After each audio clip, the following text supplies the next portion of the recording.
Oh, the button worked really quickly. We are live. Good evening, everybody. Today is the 1st of February, already the 1st of February, 2018. And today we have Yudit from Israel, who's at the Dead Sea. We have Marian, and he's in Canada. And we have Robert Foertsch. So hello, everybody, so far. Greetings. Hello. Good evening, Shalom. Hey. Hi, Karen. Hello, my darling.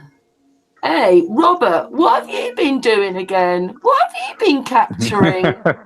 Well, you know, it's been really interesting. The lunar event.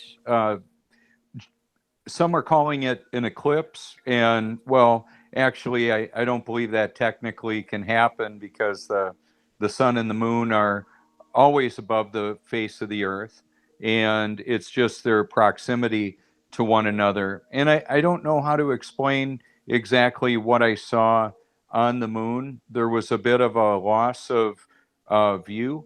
I couldn't see all of the moon real clear, yet it was still there. I could see the silhouette of it.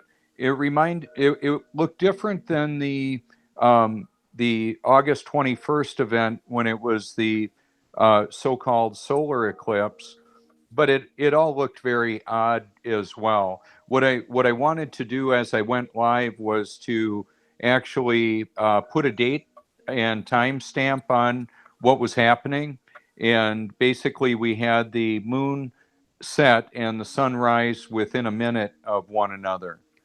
So I don't know what gave the appearance of less moon, even though it was full, and then the shadow or something obscuring the full clear view happened. I don't know what caused that. Can I just say there, Robert, I reported to Sun and Moon Group regularly that even if that shape was slightly different way for me, quite often I've seen the moon appearing to me just like how you recorded it. Yeah, it is pretty interesting. And then what I would like to draw people's attention to, some of which this may be new for them to even look into this, the where the sun and the moon appear and vanish on the horizon varies considerably. Also, the duration of visibility between one another changes quite a bit, hours difference.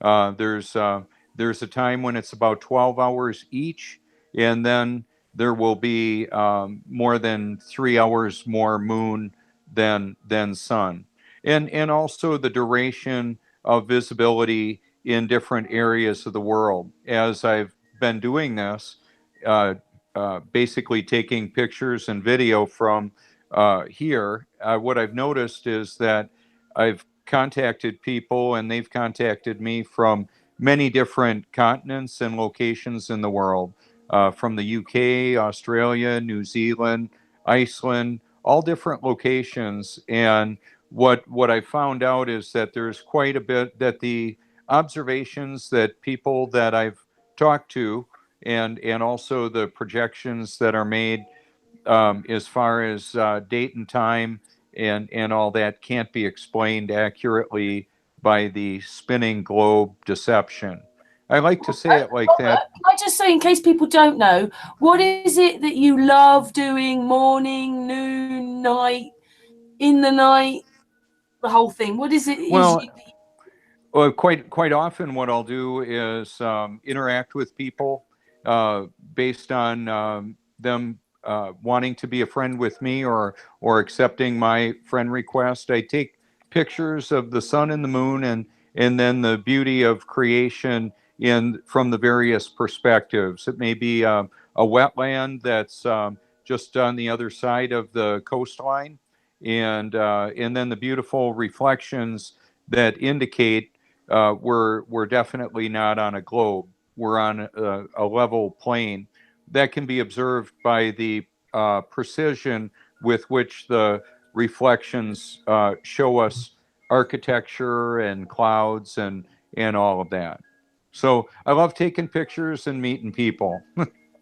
But in a sense, though, you are taking a lot of these pictures to try and capture the anomalies, aren't you? That is one of the reasons you do it. It's one of the reasons Yudit does it, not just because you love the sun and you love. I think you're more into the moon and Yudit's more into the sun generally, but you're doing it. You know, it's been very interesting with that. The near sun or local sun, as it was termed in the Infinite Earth post, has been shared now collectively over 9,000 times, which is amazing to me. The amount of times that people share that post. It's less than 7 minutes long, and I'm showing the sun and the moon at sunset with the appearance of the sun in the midst of the clouds at sunset. Normally, when the sun or the moon are near to the horizon is when that particular anomaly, or some would call it an illusion, that's when that's going to occur. When the sun is high in the sky, I've never seen it look like that. Never seen that happen. So it has to do with line of sight, distance away. I've got a mysterious, it's called Mysterious Sun, or Sun Mysteries. It's on my YouTube channel, Eternal Perspective. And the shapes that the sun goes through is spectacular. I've never seen anything quite like that. And I've got a lot of sunrise video, and this one was very interesting looking. The shapes it goes through is phenomenal. And I don't know how to explain what it is. I've had some people comment on the Infinite Earth post and say that the sun is actually a portal. And you want to show a little bit of footage so that they can see what you're talking about? Well, I can. Let me go ahead and cue that up. I don't know how to do like an official screen share, but what I can do is I can turn my camera onto this and show it. The moonrise was pretty interesting last night as well. Let me see here. Okay, I called it Mysterious Sun. And let's see if I can show that to y'all. Sorry, Yudit.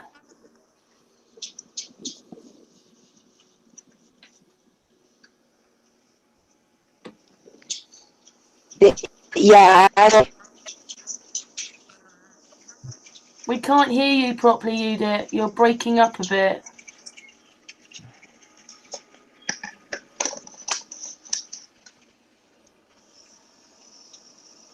So this is actually the view of that. Did you want me to pause for a moment and mention something? All right. She's all right. We can't hear her anyway right at the moment. It's not the best connection, but you go, Robert. Okay, so I'm gonna relocate my device here for a moment. Robert, explain to people where you live again. Myrtle Beach. Well, this is actually Cherry Grove, South Carolina. It's on the just south of North Carolina, and it's at the north end of what's called the Grand Strand in the Myrtle Beach area. So that's largely what that is. It's a beautiful area. We've got a south-facing beach, and in the summer months, the sun will come up over here.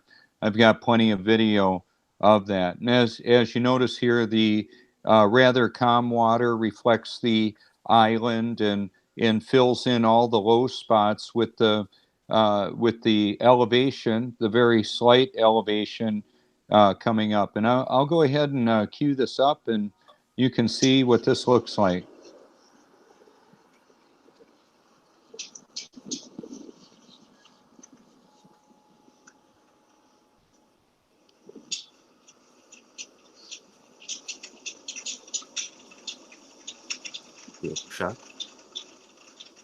He loves those beautiful.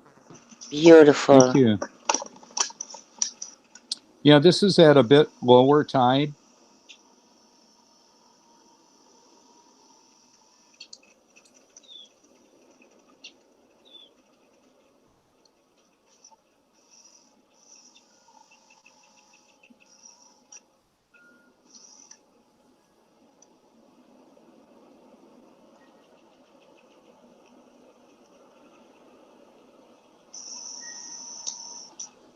Whoa, it's a house. So, Robert, what do you think is happening in this picture? You want to explain to us what's really going through your mind at this point, or? Well, what I noticed. Let's take a look a little bit closer again. Oh, yes, Robert. The clouds, they do look like buildings, don't they? Mm-hmm. And the way that it's opening up is very interesting, and it's on my YouTube, or obviously my YouTube channel, and also on my Facebook profile. I don't know how to explain what I'm looking at. It apparently was a clear sky, except for the clouds that are on either side, and then it does this. I don't know quite what to explain, or we're actually looking at there. And it's not done yet. It gets really continues to look very interesting. I might have an explanation for that. I'm not sure. All right. If you look at the cloud on the left, when just a second ago, you see how Mm-hmm. that sort of has that shape of a car in the back, the car part, and then it sort of goes up and then out, right? Mm-hmm. Have you noticed right on the bottom of that sun there? Have you noticed how it sort of takes the same shape at the bottom there, that square part that almost comes up and then Oh out? yeah, yeah. So if you're looking at it, I don't know how it's distorting it so much from way over there, but um, it sort of looks like it's picking up that shape from the left, and then the clouds is obviously changing, so it's changing on the right side a little bit more. The right cloud is changing a little bit more differently. So I feel like it's that combination with the sun behind it. It's sort of throwing that, and it's making it look a little bit distorted because obviously the sun doesn't look like that, right? Well, or does it? Or At that does it? It's a lava lamp. point. It's a lava lamp.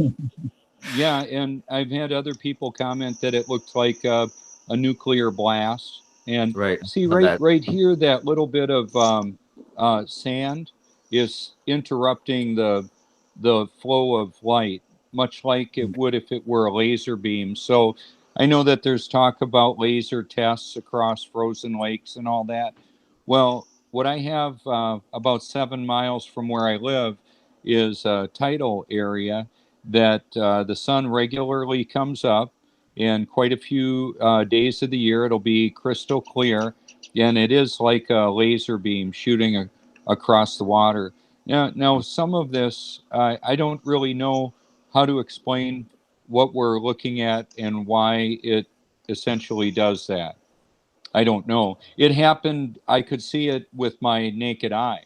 It's not, however, it was a bit more obscure because it didn't have the magnification. Once again, this is the plane mirror that's very obvious. And that's a theme in my photography, is to show the beautiful reflections as well as the rippled water, which will obscure the reflection.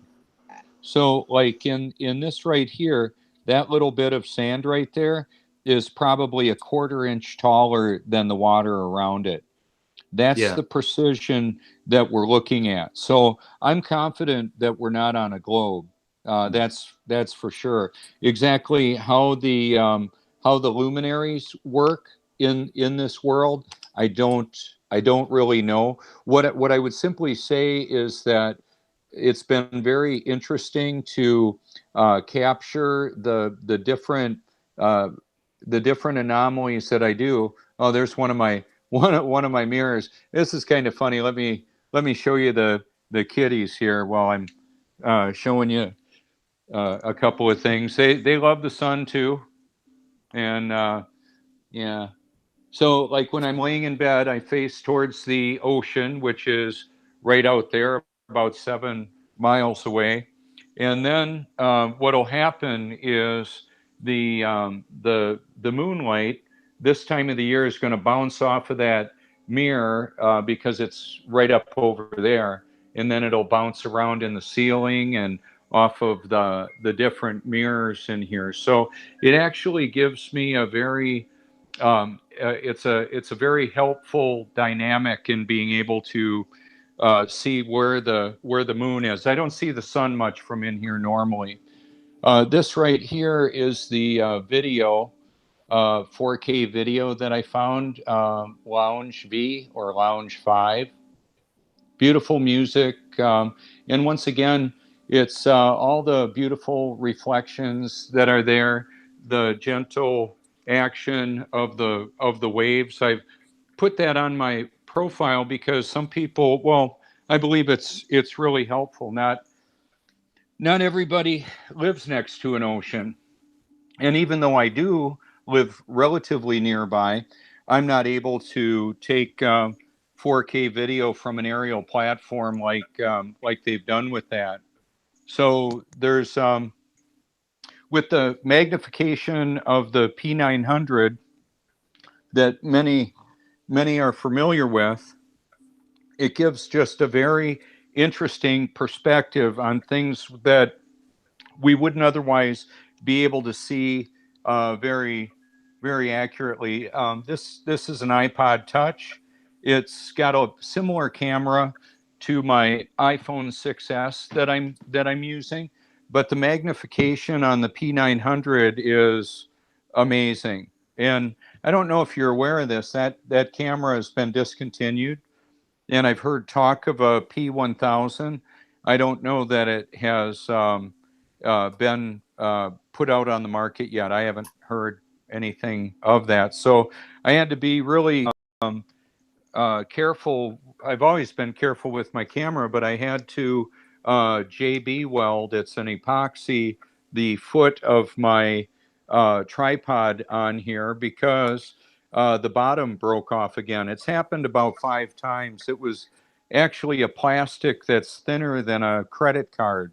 It tore like a piece of paper over 5 times, and I had insurance on it. It was replaced and all, but it was I wanted to make sure once I found out that the camera was discontinued, I didn't want to have to try and get a replacement for it. So I just fixed it like that. And actually, it's extremely rigid now, much more than it was. Um, so it's pretty fascinating. The moonrise video that I shot has just a very interesting perspective on the moon. It was very low on the horizon, coming up out of apparently out of the ocean, and it was facing like the flat side up, and there were craters, really interesting. It almost looked like they were moving, and so it didn't look like a typical distortion because of temperature differentials or atmospheric moisture. It was just pretty fascinating. So what I like to do with the photography is I'm not applying any trickery, nothing post capture like on a computer. I just take the raw footage and put it up there for people to look at and evaluate, and it creates quite a bit of a stir with some people. On the Infinite Earth video, like I mentioned, it was shared over 9,000 times, and we're up to almost 400,000 views on the various posts that it was on. Different groups share it, and so one of the reasons why I'll continually put that video out, or the Flat Earth Research equivalent of it, that one I believe has over 80,000 now.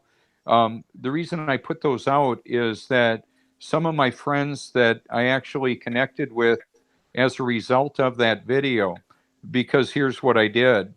I would unfriend a deactivated account, and then I would go over to that post and I would click on the people that liked it, loved it, or went wow. The people that get angry or laugh at it, I don't send them a friend request. They're gonna show up. They're gonna show up on the comments anyway, and that's okay.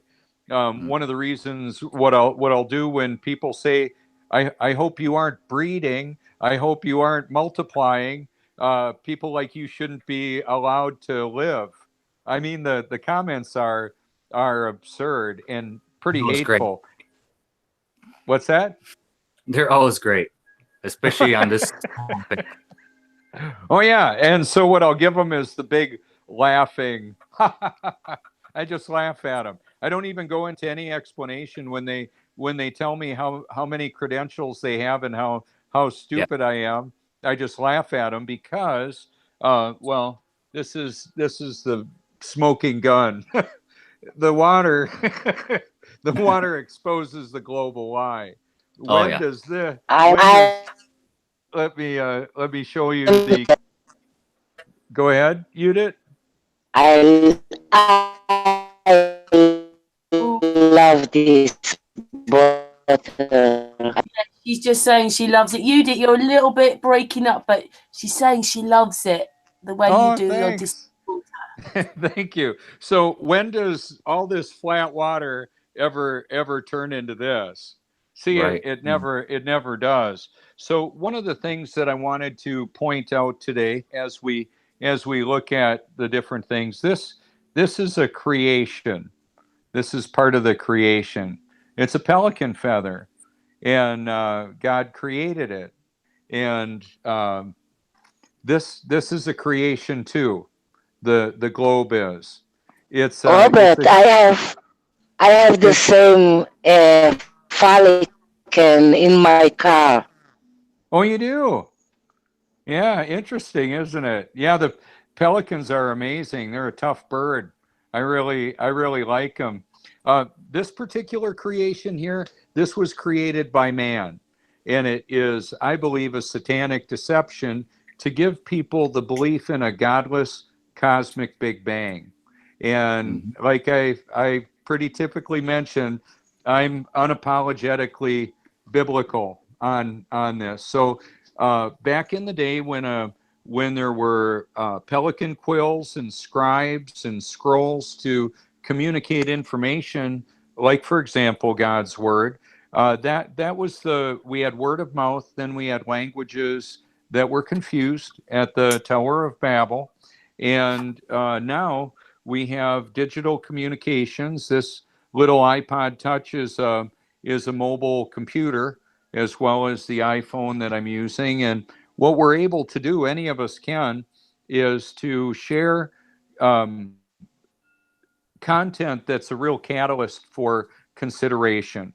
So back when, if I were to say, yeah, we didn't land on the moon, I've seen some information on that, I can say, well, I know we didn't land on the moon, and I know for sure we don't live on a globe. And on my YouTube channel, Eternal Perspective, I have content that you can review and see what you believe about that. The short version, my elevator speech is typically this. And we do have a lot of elevators around here at the hotels, and I do meet people like that. Hey, I've got a YouTube channel, Eternal Perspective. You might want to check it out. Just let it go. I'm exposing some of the major conspiracy realities that are going on. I've been a conspiracy researcher for a long time, and what has happened to me is God gave me a desire to know the truth, to love the truth, and to know the truth. People believe a lot of things. Are those beliefs based on fact and reality, or wishful thinking? So that's kind of the big deal. There's people will take the same Bible and come up with all kinds of ideas on what they believe God is okay with, and then there's a lot of Just so you know, I know that some people don't like when I talk about the Bible. I understand that. That's okay. That's what the that's what the mute button is for, or the change the channel option. We've got a lot of options. What I would like to share though is, just so you know, in the Christian community per se, I'm actually really an acquired taste too. What shocked me beyond belief was when I found out that the flat earth was biblical, and much of what's wearing the name of Jesus, or the Christian community in the world today, is not accepting this reality. They're looking to have science put their stamp of approval on how they believe God created this world, and that we've got this ever expanding universe. They're deceived, and they don't know it. So every now and again, I'll have somebody that will send me a link of creation.com, or Kent Hovind. Kent Hovind was very prolific in his explanation of the new world order and a lot of different things. He was incarcerated for 8 years for a tax violation, and he came out very tame on all of that. He's not really talking about any of those things. He just basically talks about creation, not evolution. But he does not expose the much of the new world order the way that he used to. So I'm convinced that they got to him, and that's part of the dynamic that goes on with this. Is, once we know the truth about this, what will we do about it? It doesn't mean I've got an answer, Marian, like you were saying. What do I believe is happening with the sun appearing the way that it did on the horizon? There's a lot of mysteries with the Mhm. luminaries, the sun and the moon and the stars. What I would simply say is that the shape of the Earth is definitely not a globe, and that means that the modern theoretical physicists that are using NASA and their quote unquote findings to explain the universe or the world that we live in, they're all lying. And then the media mouthpieces for that disinformation, that deception, is all complicit. It means Mhm. they're all involved in it. They're all in on it, whether they realize it or not. Rather than trying to convince or trying to get everybody to lie about it, that's not how that works at all. The majority of humanity is deceived, Exactly. and pride is a powerful catalyst for deception. So you put some letters around a person's name, a nice car in their driveway, and live in a picturesque area, and this empire that they've established because they learned how to play the game. They were indoctrinated into a system, and they need to perpetuate the lie. If they look outside the accepted truth, so to speak, they'll be ostracized, and very likely, depending on what they do for a living, they could very well lose their career Yeah. or their life. It gets to be really a big deal. If any of the like a Bill Nye or a Neil deGrasse Tyson or any of the fake moonwalkers were to be really vocal about, we didn't go to the moon, that would be trouble for them. They would probably have a heart attack or something. They wouldn't want to make it look too obvious. Right. So Well, you I'm know going what to. happened to President? I forget his name. You know what happened to President Kennedy? Kennedy? I mean, he talked about it a little bit too much, and then, I mean, see what happened with him.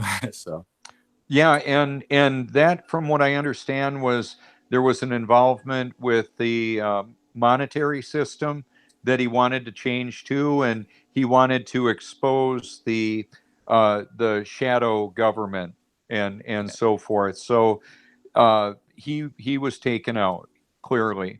And part of the dynamic that people have such a challenge understanding or accepting is that the battle that we're in is so convoluted and so hard to accept the reality of, they just tune it out. To even the extent that it's not just that they're lying on TV, they're corrupting the food and the water and medical, quote unquote, medical care, which is actually designed to silence conscientious objectors like me. Now, my first acid trip, I took acid when I was 5 years old on my way to kindergarten back in the 1960s. Well, and I didn't know I was taking acid at the time. A classmate asked me if I wanted some cotton candy. And I said, sure. I put it in my mouth and I spit it out. And I said, that's cotton. And the next thing I remembered, a car levitated in a driveway and was spinning around. And that's all I remembered about that day, or quite a bit of time before or after that. It was, it's not like I was off and running on acid tripping. What happened though in the 60s, the late 60s, when that, or mid 60s, around when that was, like 66 or 67, what ended up happening there was the CIA, from what I understand, actually was disseminating acid, LSD, into society.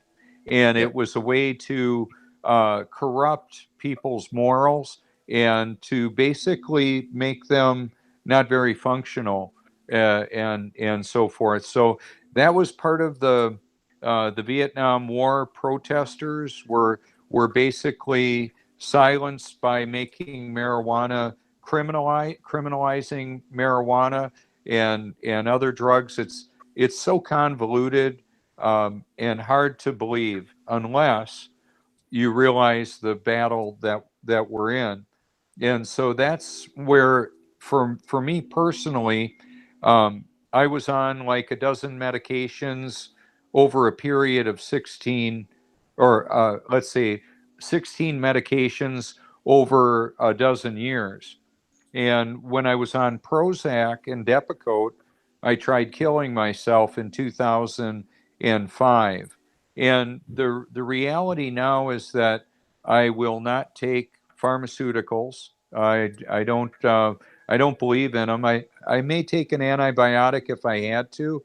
It would be one of the last steps, but certainly nothing to try and make me feel better about the world that we live in, simply because of how volatile they are on the function of the brain and the link with the emotions. So what they're very it's very sinister. What I did on my YouTube channel is I exposed 3 documentaries that are very powerful. I made them available on my liked video playlist.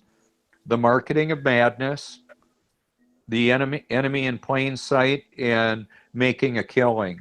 3 documentaries that expose the collusion of the pharmaceutical giants and the regulatory industry and the intentional drugging of humanity, including the drugging of the military to create them into killing machines that are self-destructive when they're done doing what they did. So a lot of military veterans actually commit suicide to such an extent that more die by their own hands from suicide than do in battle. And the reason why all this is important is that the battle we're in is the battle to expose the truth, and that's what I'm passionate about. That's really the overall theme of what I do. So whether it's content that I take pictures of on the beach, or a compelling documentary like one of the 3 I mentioned, and then there's flat Earth videos and exposing the world central banking system, the new world order, the battle that we're in. It makes everything look quite a bit different to realize there's a concerted effort to impair our perception and belief system. So we're basically ineffective at evaluating critical information. With the law of non-contradiction, for example, if A is definitely true and B contradicts A, then B is a lie. So, for example, water seeks its level, it fills the container that it's in perfectly. That would be A. B says that we live on a globe spinning over 1,000 miles an hour, hurling through space, and that's obviously a lie because it violates the first example that proves the contradiction. And a lot of people don't want to give that time to think about it. Yeah. What about gravity, Robert? They will say. Well, and I get that. Well, that simply means I don't understand gravity. Well, there's differences in density and mass, and there's buoyancy. So, for example, the water is more dense than the atmosphere. So when I do this, and it's just a clear example of how that works. The water will continue to do this in whatever container or however I rotate it. So heavier than falls, lighter than floats. That's pretty much how that works. So a rock will sink into the water, go under the water, where a piece of styrofoam will float on it, or a piece of wood will float. However, what the preposterous theory of gravity does is violate the other observations that are reality. For example, when something spins, like a tennis ball or a foam ball, the water flies off of it. That's not what they say. What they're saying is gravity causes the water to stick to the round globe, which is absurd. But it gets even more absurd than that. They're saying that ships are stuck to the bottom side. And for example, in Australia, that's a pretty common one we use as an example. There's people stuck upside down in relationship to over here in North America. Yeah, and that's not happening. So when I was on the phone uh, through the internet with a gentleman from Australia, I could hear the wind chime outside his. I said, "Do you have a wind chime outside your window?" He said, "Yeah." He was an angry glober. He wasn't a flat earther yet, and but he was only 18 years old. I said, "Well, you might want to look into this a little bit further." I said, "That wind chime that you've got out there, apparently our wind chimes are upside down in relationship to one another. How does that work? How is that?" And Right. one of us or both of us are upside down in relationship to one another. How does that even work? We don't observe that. So what we can know is that people that believe we're living on a globe are deceived and they don't know it. I don't know how to say it any more succinctly than that. Would you care to elaborate, Marian, as far Yeah, as your I explanation actually, of gravity? I love that. I love that perspective on wind chimes. I've never thought about it. That's a really good one. Yeah, when we It's back like in hanging the on a string, right? A string that's just hanging there. oh And yeah, I mean, it can't, if you're upside down, that means that, yes, I understand how in relations something can hold something to the ground. But once that piece is hung by a string and it's hanging, I mean, that string is loose. To say well, that exactly. And then the that other thing would be pulling that where force water. equally, Oh, go ahead, Marian. yeah, it means that something must be pulling that force equally because you're pulling the chime outwards, which is towards the ground, right? But if you're in Australia, that means that means something must be pulling it towards the sky and towards the ground at the same time to keep that nice equilibrium between them, which we know it's impossible, all right? Yeah, We don't have and one of the other dynamics too would be, for example, when it's raining. So to be clear, I believe where all the continents rise up out of the out of the ocean, just as the Bible clearly says.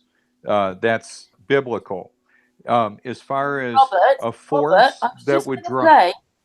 Robert, I was just going to What's- play this because these are these guys spinning a ball.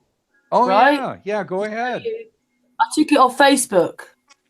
It lags a tiny bit, but let's just hope it plays now. Play. It was just playing. Got to play. Yeah. Hang on, I've got to put everything down. Why is it playing? Go on. It's got a bit stuck, hasn't it? Because I'm trying to do everything at once. I was just playing it. I'll play it in the background. You carry on talking, and I'll play it in the background. Sure. Well, this particular video I shared within the last few days, and it drew quite a bit of controversy within my friend group. They were laughing at it and saying it's ridiculous, and well, no, it's not. It's showing the reality of the physics and properties of some of the physics and properties of water and liquid. Yeah. Right. What I don't understand is, you throw them all these answers. You say, well, they say, how do you know it's a curve? Well, this is because you go over the horizon. And then you explain to them, well, if you listen to this, once you go over that horizon, it's because you can only see so far. Your eye can only see 3 miles down as far as the horizon can, as far as you can see down the horizon. And then you explain that to them. If you take something, you can zoom back in on it, right? So they have that answered. Okay, well, what about how everything holds everything to a ball? And they say, oh, it's gravity. And you say, well, gravity can be explained in this way, which is density and buoyancy, which we already went over. And they still don't want to believe it, even though that explanation is the simplest explanation you can ever have for anybody for kindergarten level.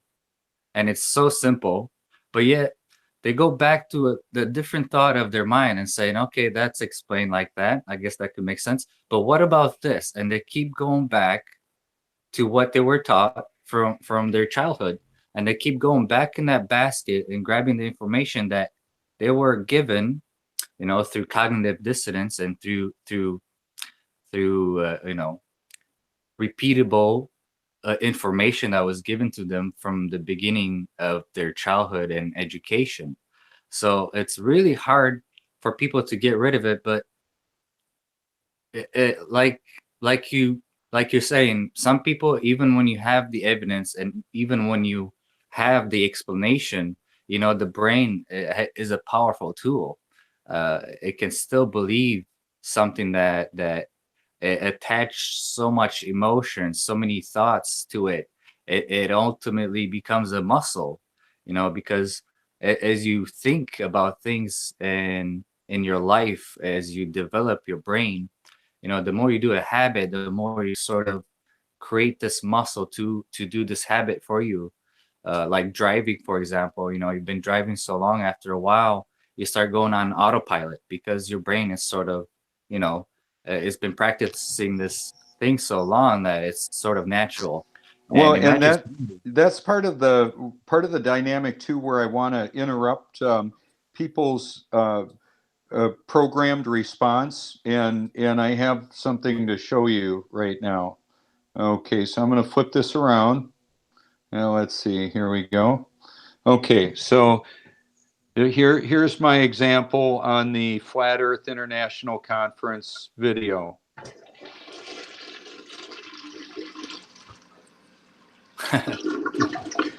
We don't have toilet water that's not flying out on people in Australia because of gravity. What? right.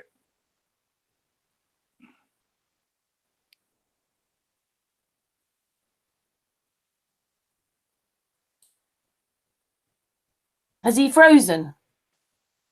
I'm not sure. I think so. I don't know. I tried to play something and my computer was freezing up as well. I think he's frozen. Just have to wait for him to come back. Robert, where are you? He might not even realise he's gone. He might still be talking. I know. Oh, there he is. Robert? Robert? Well, I just tried to share something there and my computer went dead slow there, but that was these guys spinning a wet ball round, and of course all the water flings off, and that's what happens. I don't know, just quickly ring him. I'm just going to quickly ring him. He might not realise that. Yeah, technology is weird sometimes. Yeah, especially on Hangouts. Let me just call him, because he might be talking away there and not even realise that he's gone. Let me just call him. It's always great when you're on a Hangout, isn't it? When you lose the guest. Yes, it's always a positive thing. Yeah. I mean, I can keep talking on this.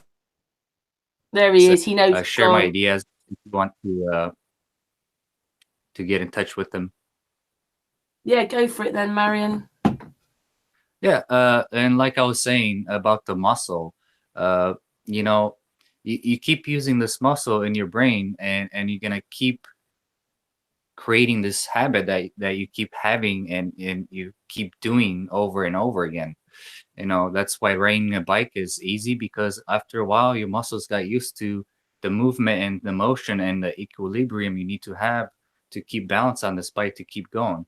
That's why they say it's like riding a bike, because you already practiced that muscle and you already know how to do it. That muscle is already into play. Everything that you've already done before can do already. And that's how it is. And just imagine how long this globe thing has been going on, and it's been years. Some say it's about 400 to 500 years that we've been talking about this globe thing. You know, before these Freemasons started doing this whole thing, because it's been on here. It's been this whole plan has been here for years. I almost said eons, but it's definitely not eons. I want to say thousands of years for sure, though.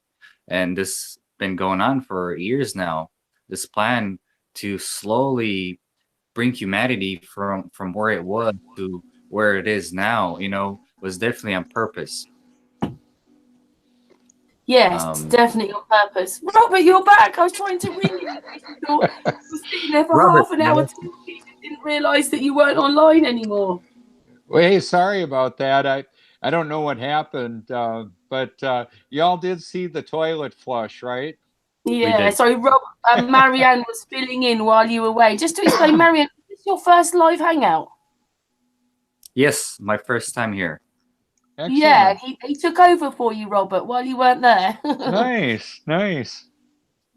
But just to explain, I was just trying to show something and my whole computer froze up and it wouldn't show the video of the guy spinning the ball. It's so stupid. Anyway, we're back. You're back now, Robert.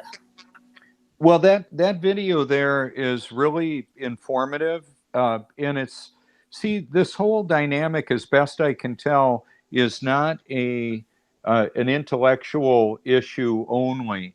It has more to do with the matters of the heart, being able to realize that that we were all deceived, and that now that we look into it and find out that we were deceived, what will we do with that?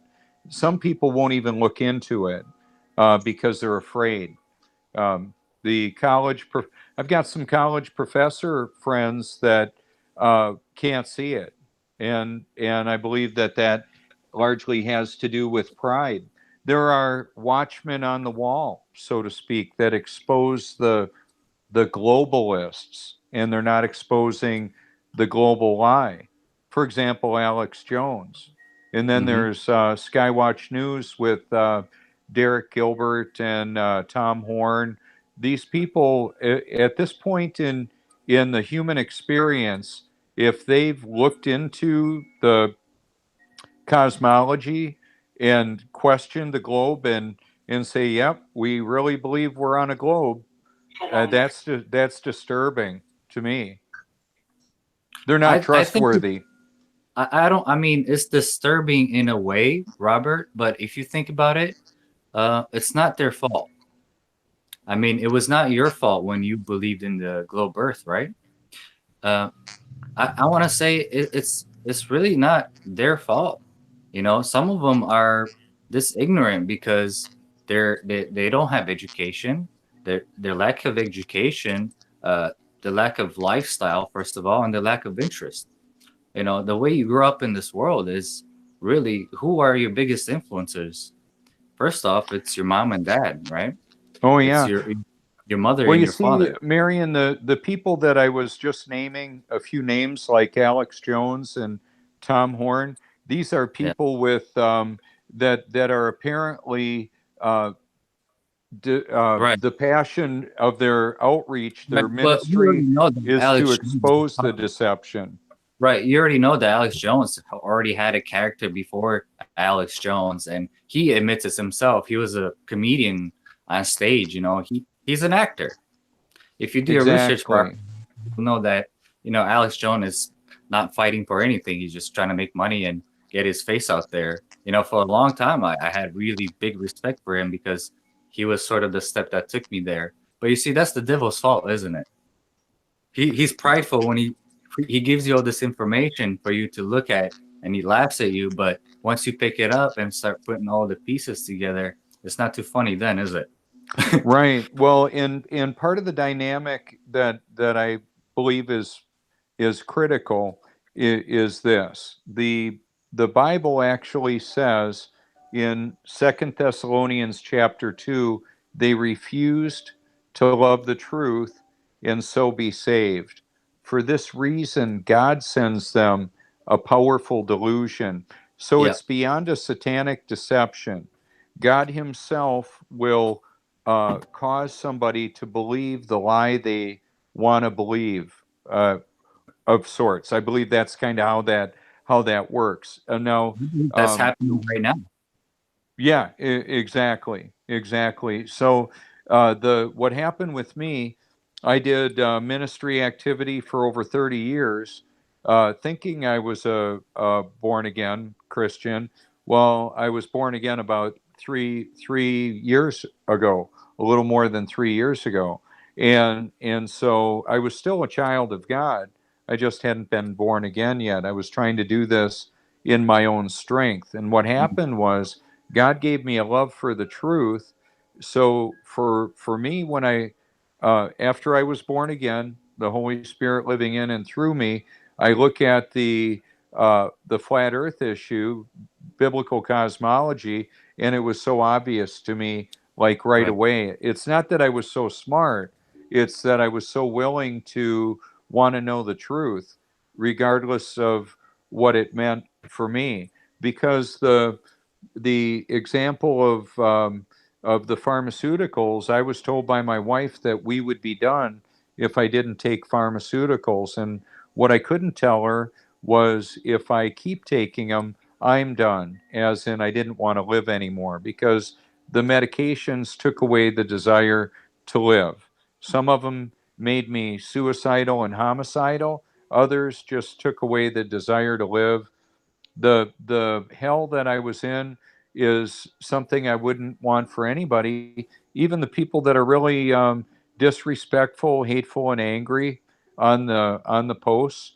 I feel sorry for them. Right. So, like on the to go back to the Flat Earth International Conference video that HBO did, between the two sources, the Facebook release and then the YouTube, there's over 3 million views.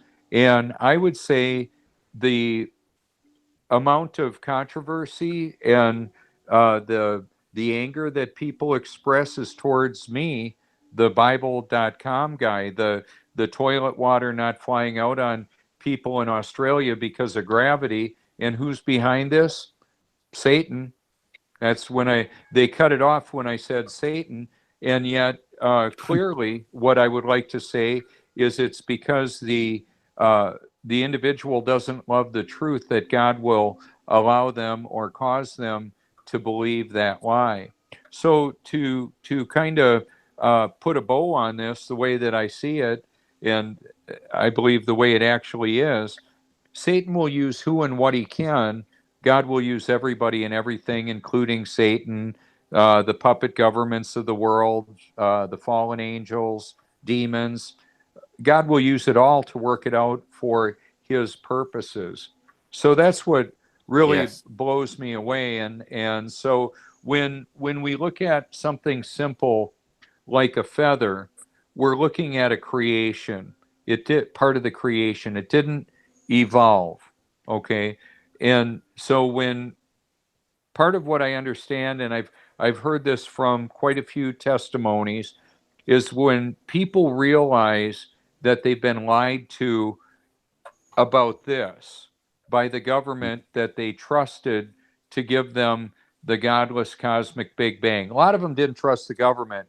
They trusted science. They were trusting Newton and Einstein and Michio Kaku and Stephen Hawking. And then they find out that these guys are frontmen for basically a godless, atheistic, evolutionary religion.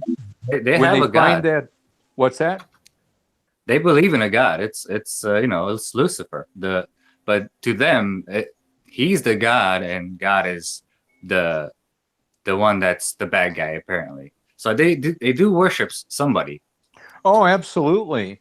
However, what they're presenting for much of humanity isn't that Lucifer is the answer.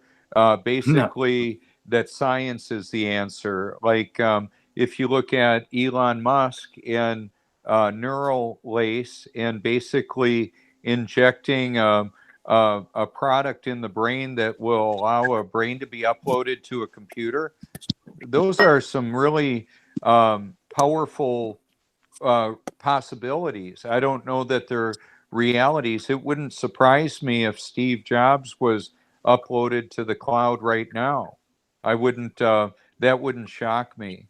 However, the reality that God's word talks about, as far as in eternity, that we're all eternal beings having a temporary human experience, and what we do here in this life really does matter.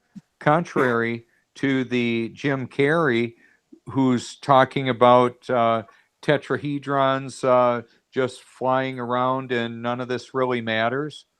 right? It does matter. So I think it does. I think it does a lot, actually.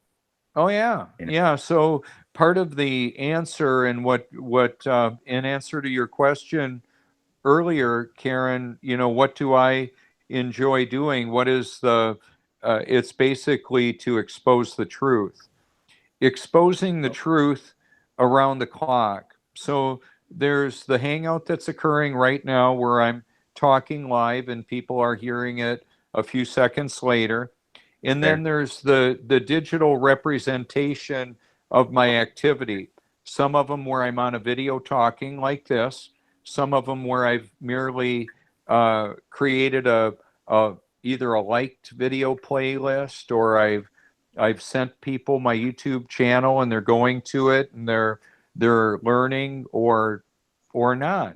So in corporate sales, typically what the sales representative wants is a yes to get the commission. And what's so different about exposing the truth is realizing by the very nature of truth, it is divisive. Some people are going to embrace the truth, and other people are going to push it away. And in their rejection of the truth, they're exposing the reality that they're deceived. With pride as a catalyst, they're going to believe themselves to be the ones that know better. So it's very convoluted. And when somebody says no, no, thank you, hell no, or Not whatever, sure if it's just me, that's but not I that's not can't the hear answer anybody. I want for them. What's that? What, Marian? Yeah. Marian? Oh no, he's frozen now. Uh-oh. He'll be Nope, you back. just Oh, there he is. Sorry, we There missed you that. are. He froze. Was it? Say it Was again. it me? Yeah, you froze. Say again what you said. Oh, I don't know if it's just me, but I can't hear anybody. Oh, can you hear me now, Marian? You can hear you. I can hear you all right now. Yep. Oh, okay. Great. Well, you added something and then you kind of froze up. We wanted to hear what you said, Marian. Can you roll the tape back a little bit?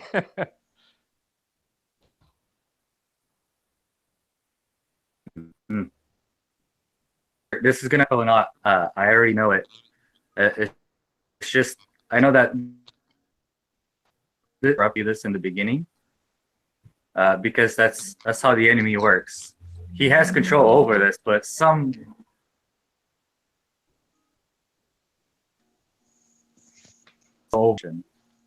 but we're gonna try to do our best to communicate properly here. Oh yeah. So I think I missed some of what you said, Marian. Can you repeat that? You broke up a little bit.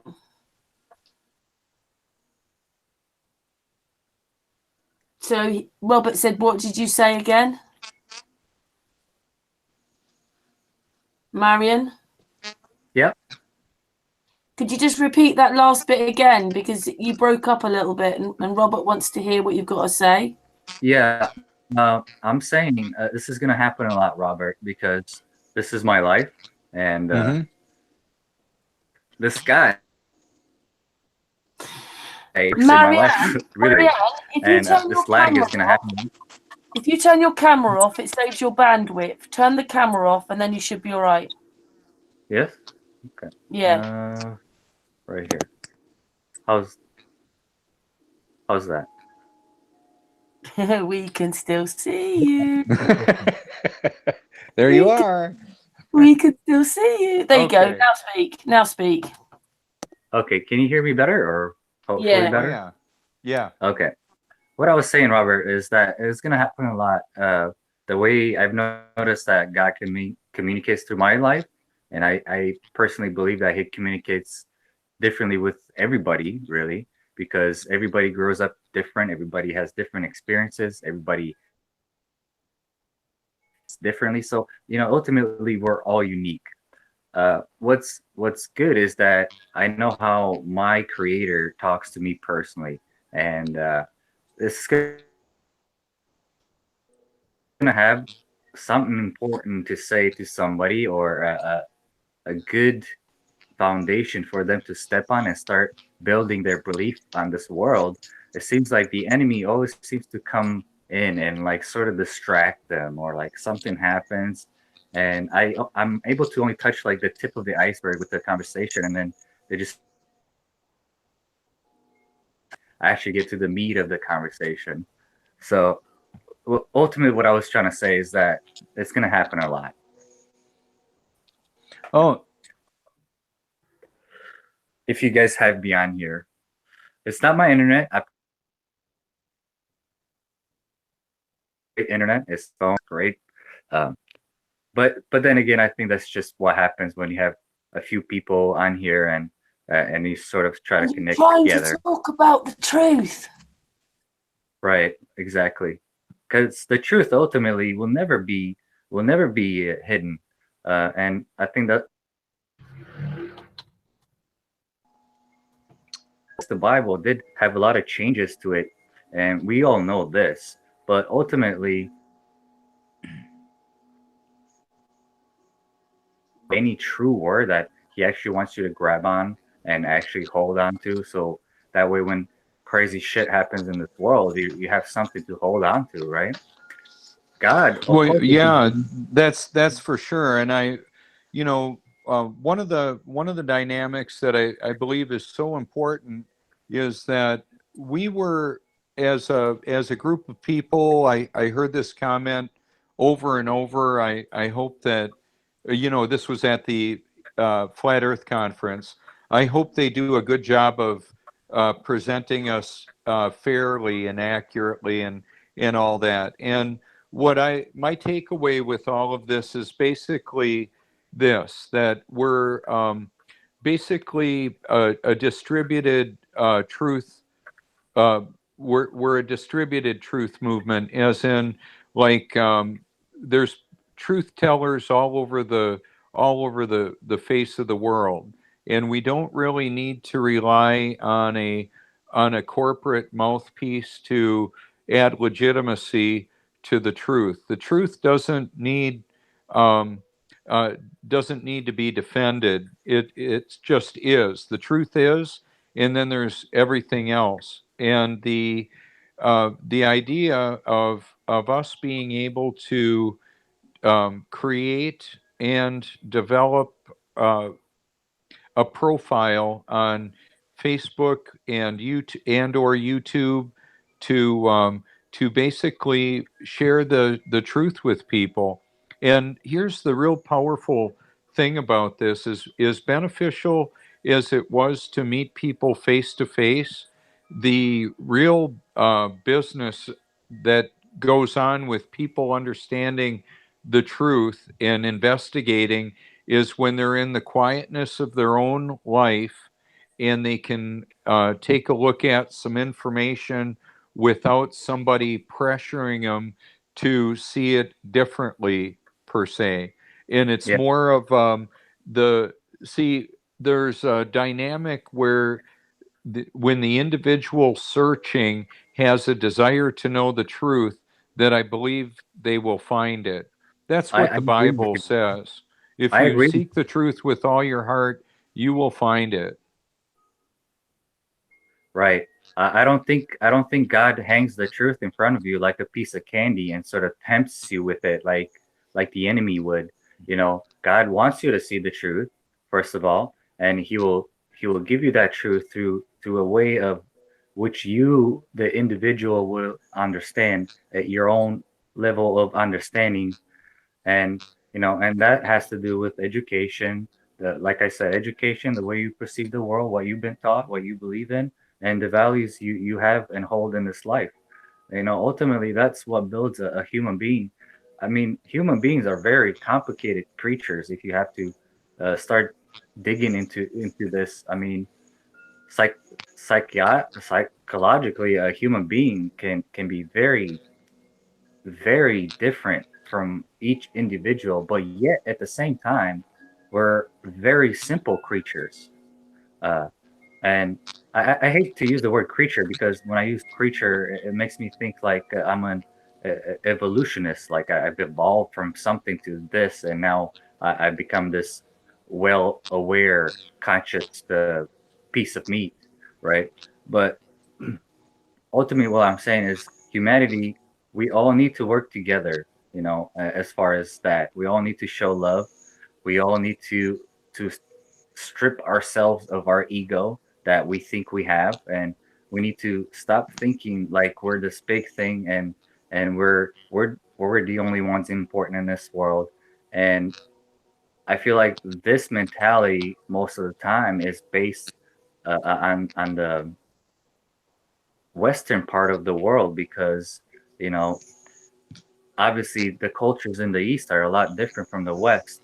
And why are they so much different? Because, 300, 400 years ago, somebody from England decided to come to this parts of America and pretty much slaughter everybody that lived there so they can build their own empire and build this thing that you practically see right now in our world. History books may be wrong, though, Marian. We don't know the past anymore. We don't know it all because they've lied to us so No, much. Everything is a lie. the past is so hard to keep track of because obviously the winners are always gonna say this is how it was, this is how it went down, and we were the winners, and we were the winners because we're the ones that are right, you know, and that's why it's hard to keep track of all the timeline step by step, and how far back it went and how far events happened and exactly where they happened because location as well is hard to tell nowadays, and and it's really hard, but with a little bit of time and with a little bit of research and with a little bit of you know with a little bit of salt. Take everything with a grain of salt, obviously.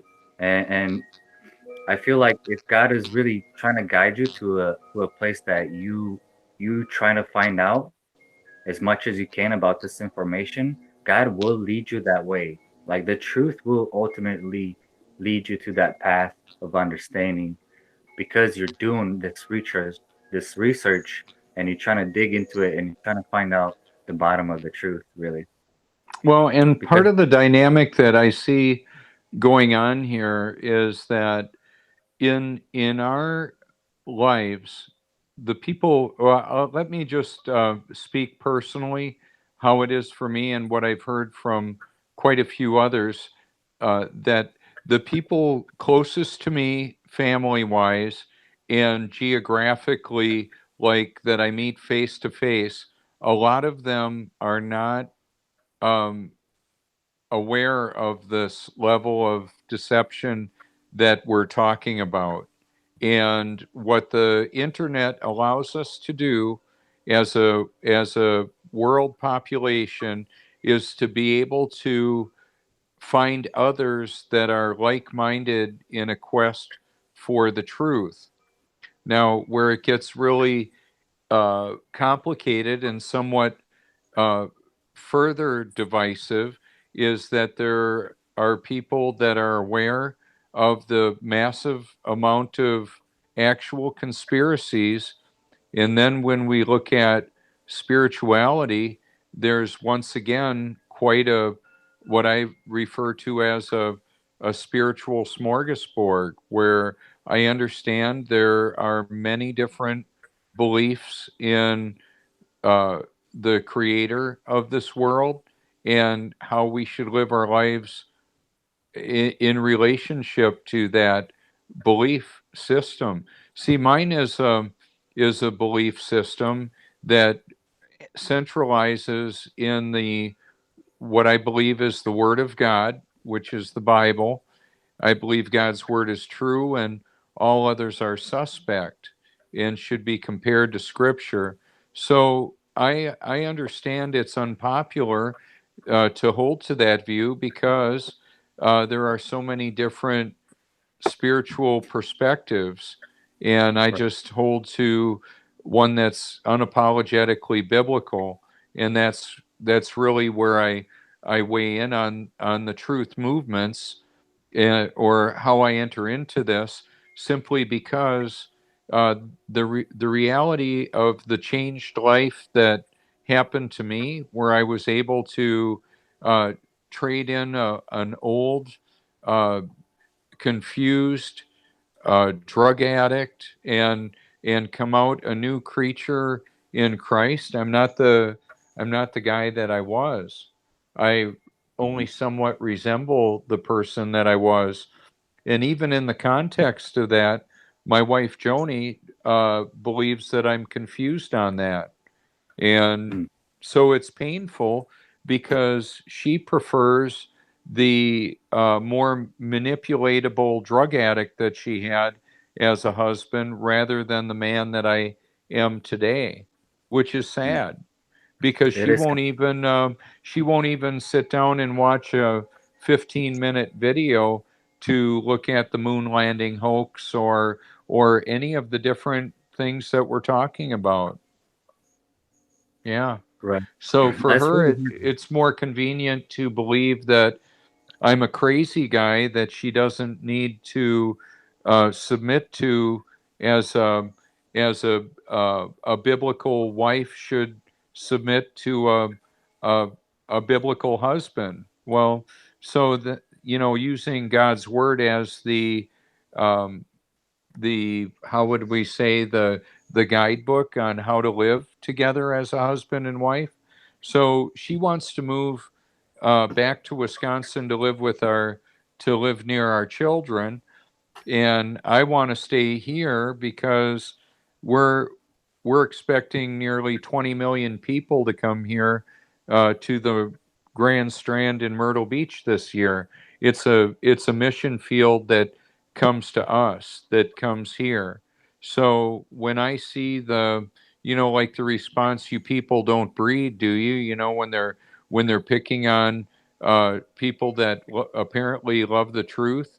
Well, it's easier for the naysayers to view us as crazy rather than exposing a reality that they don't want to believe. So the truth is largely going to sound crazy to those that are highly indoctrinated and Right. deceived.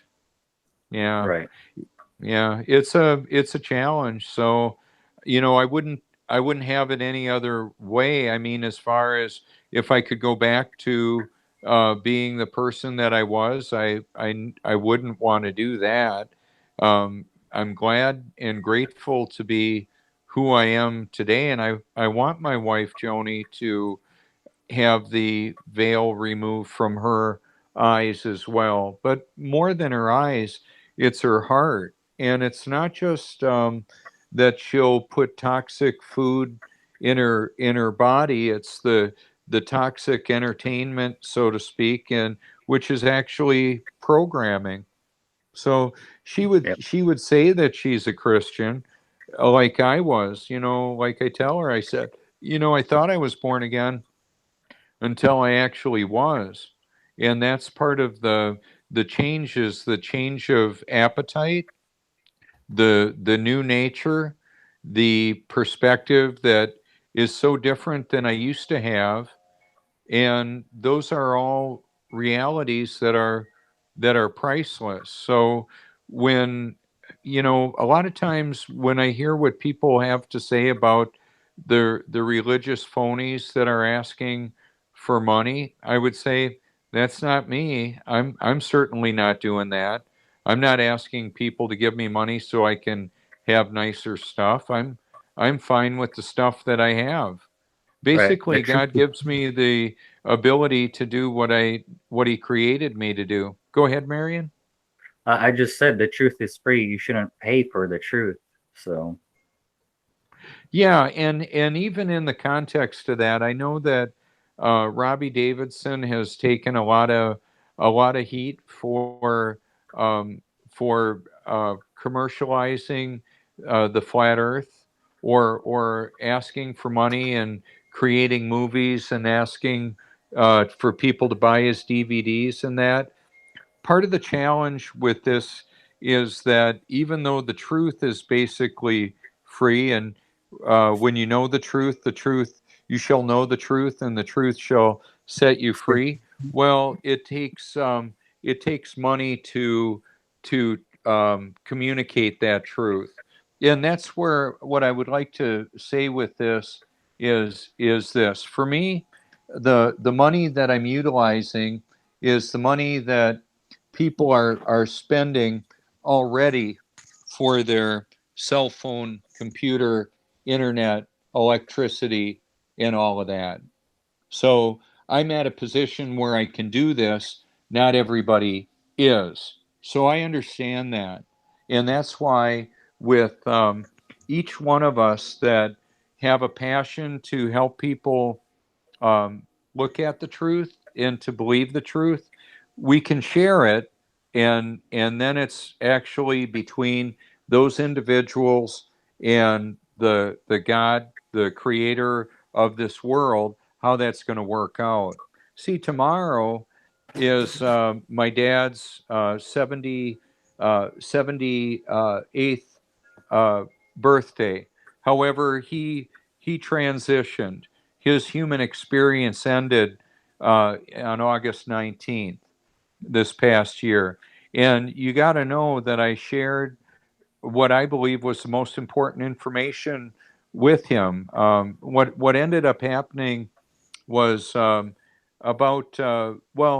was about a week before Father's Day. I believe God spoke to my heart to say, "This is the last one of these that your dad is going to have in this human experience." So I had the opportunity to go to Wisconsin and spend quality time with my dad and our sons, and it was priceless. I don't have any regrets.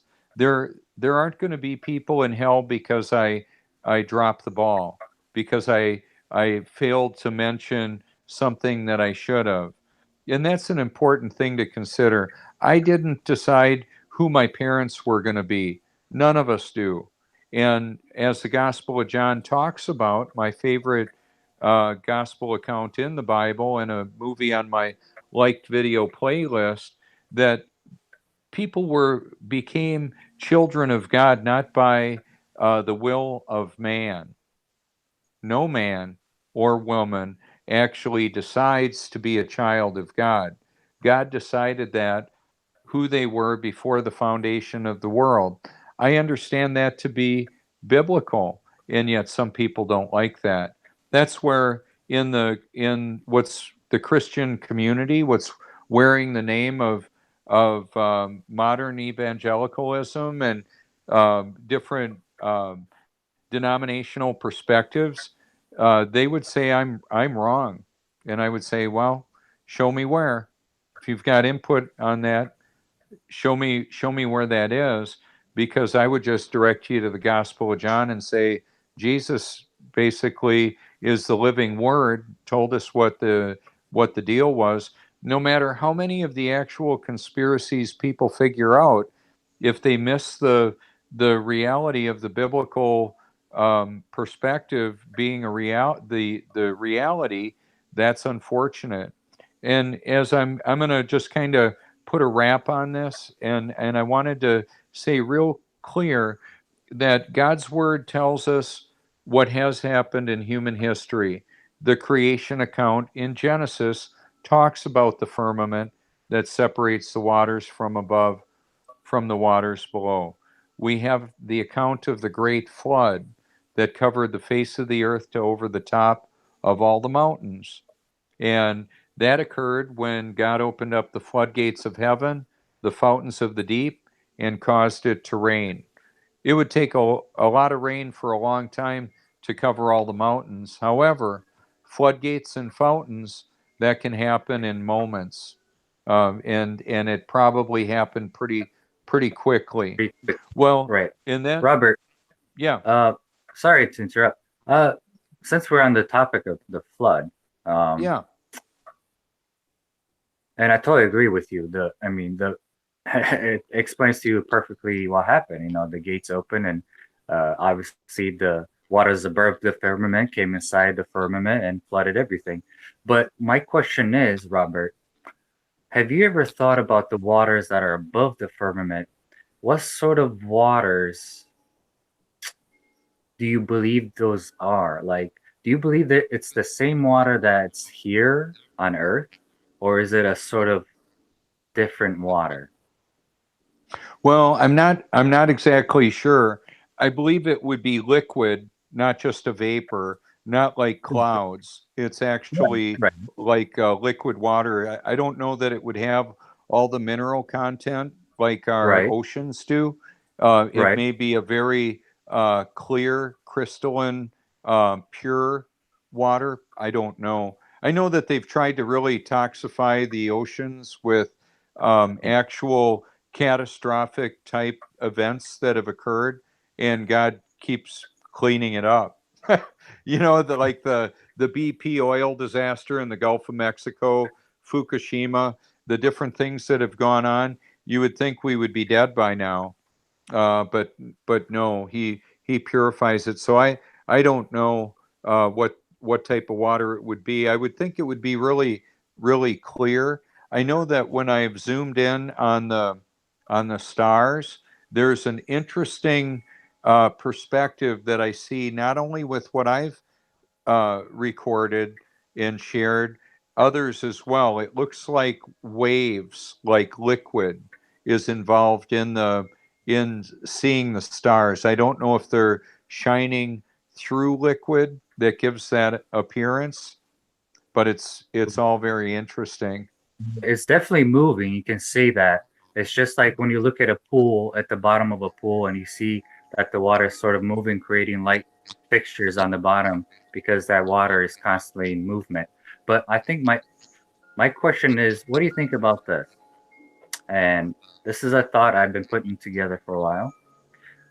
Have you seen the video called "There's No Forests on Earth"? I have. Okay, so you also remember the story of Sodom and Gomorrah, right? When everybody gets Right. turned into stone, right? Uh, I'm just here in Sodom and Gomorrah in that That's right. sea. You're at the Dead Sea, right where it happened, right? yeah. Yeah, continue. And my thought was, what if this water that's above this firmament, I mean, obviously it's never been touched by man. So no sinful influence can be up on this water. Nobody's touched it ever. Nobody's been near it, right?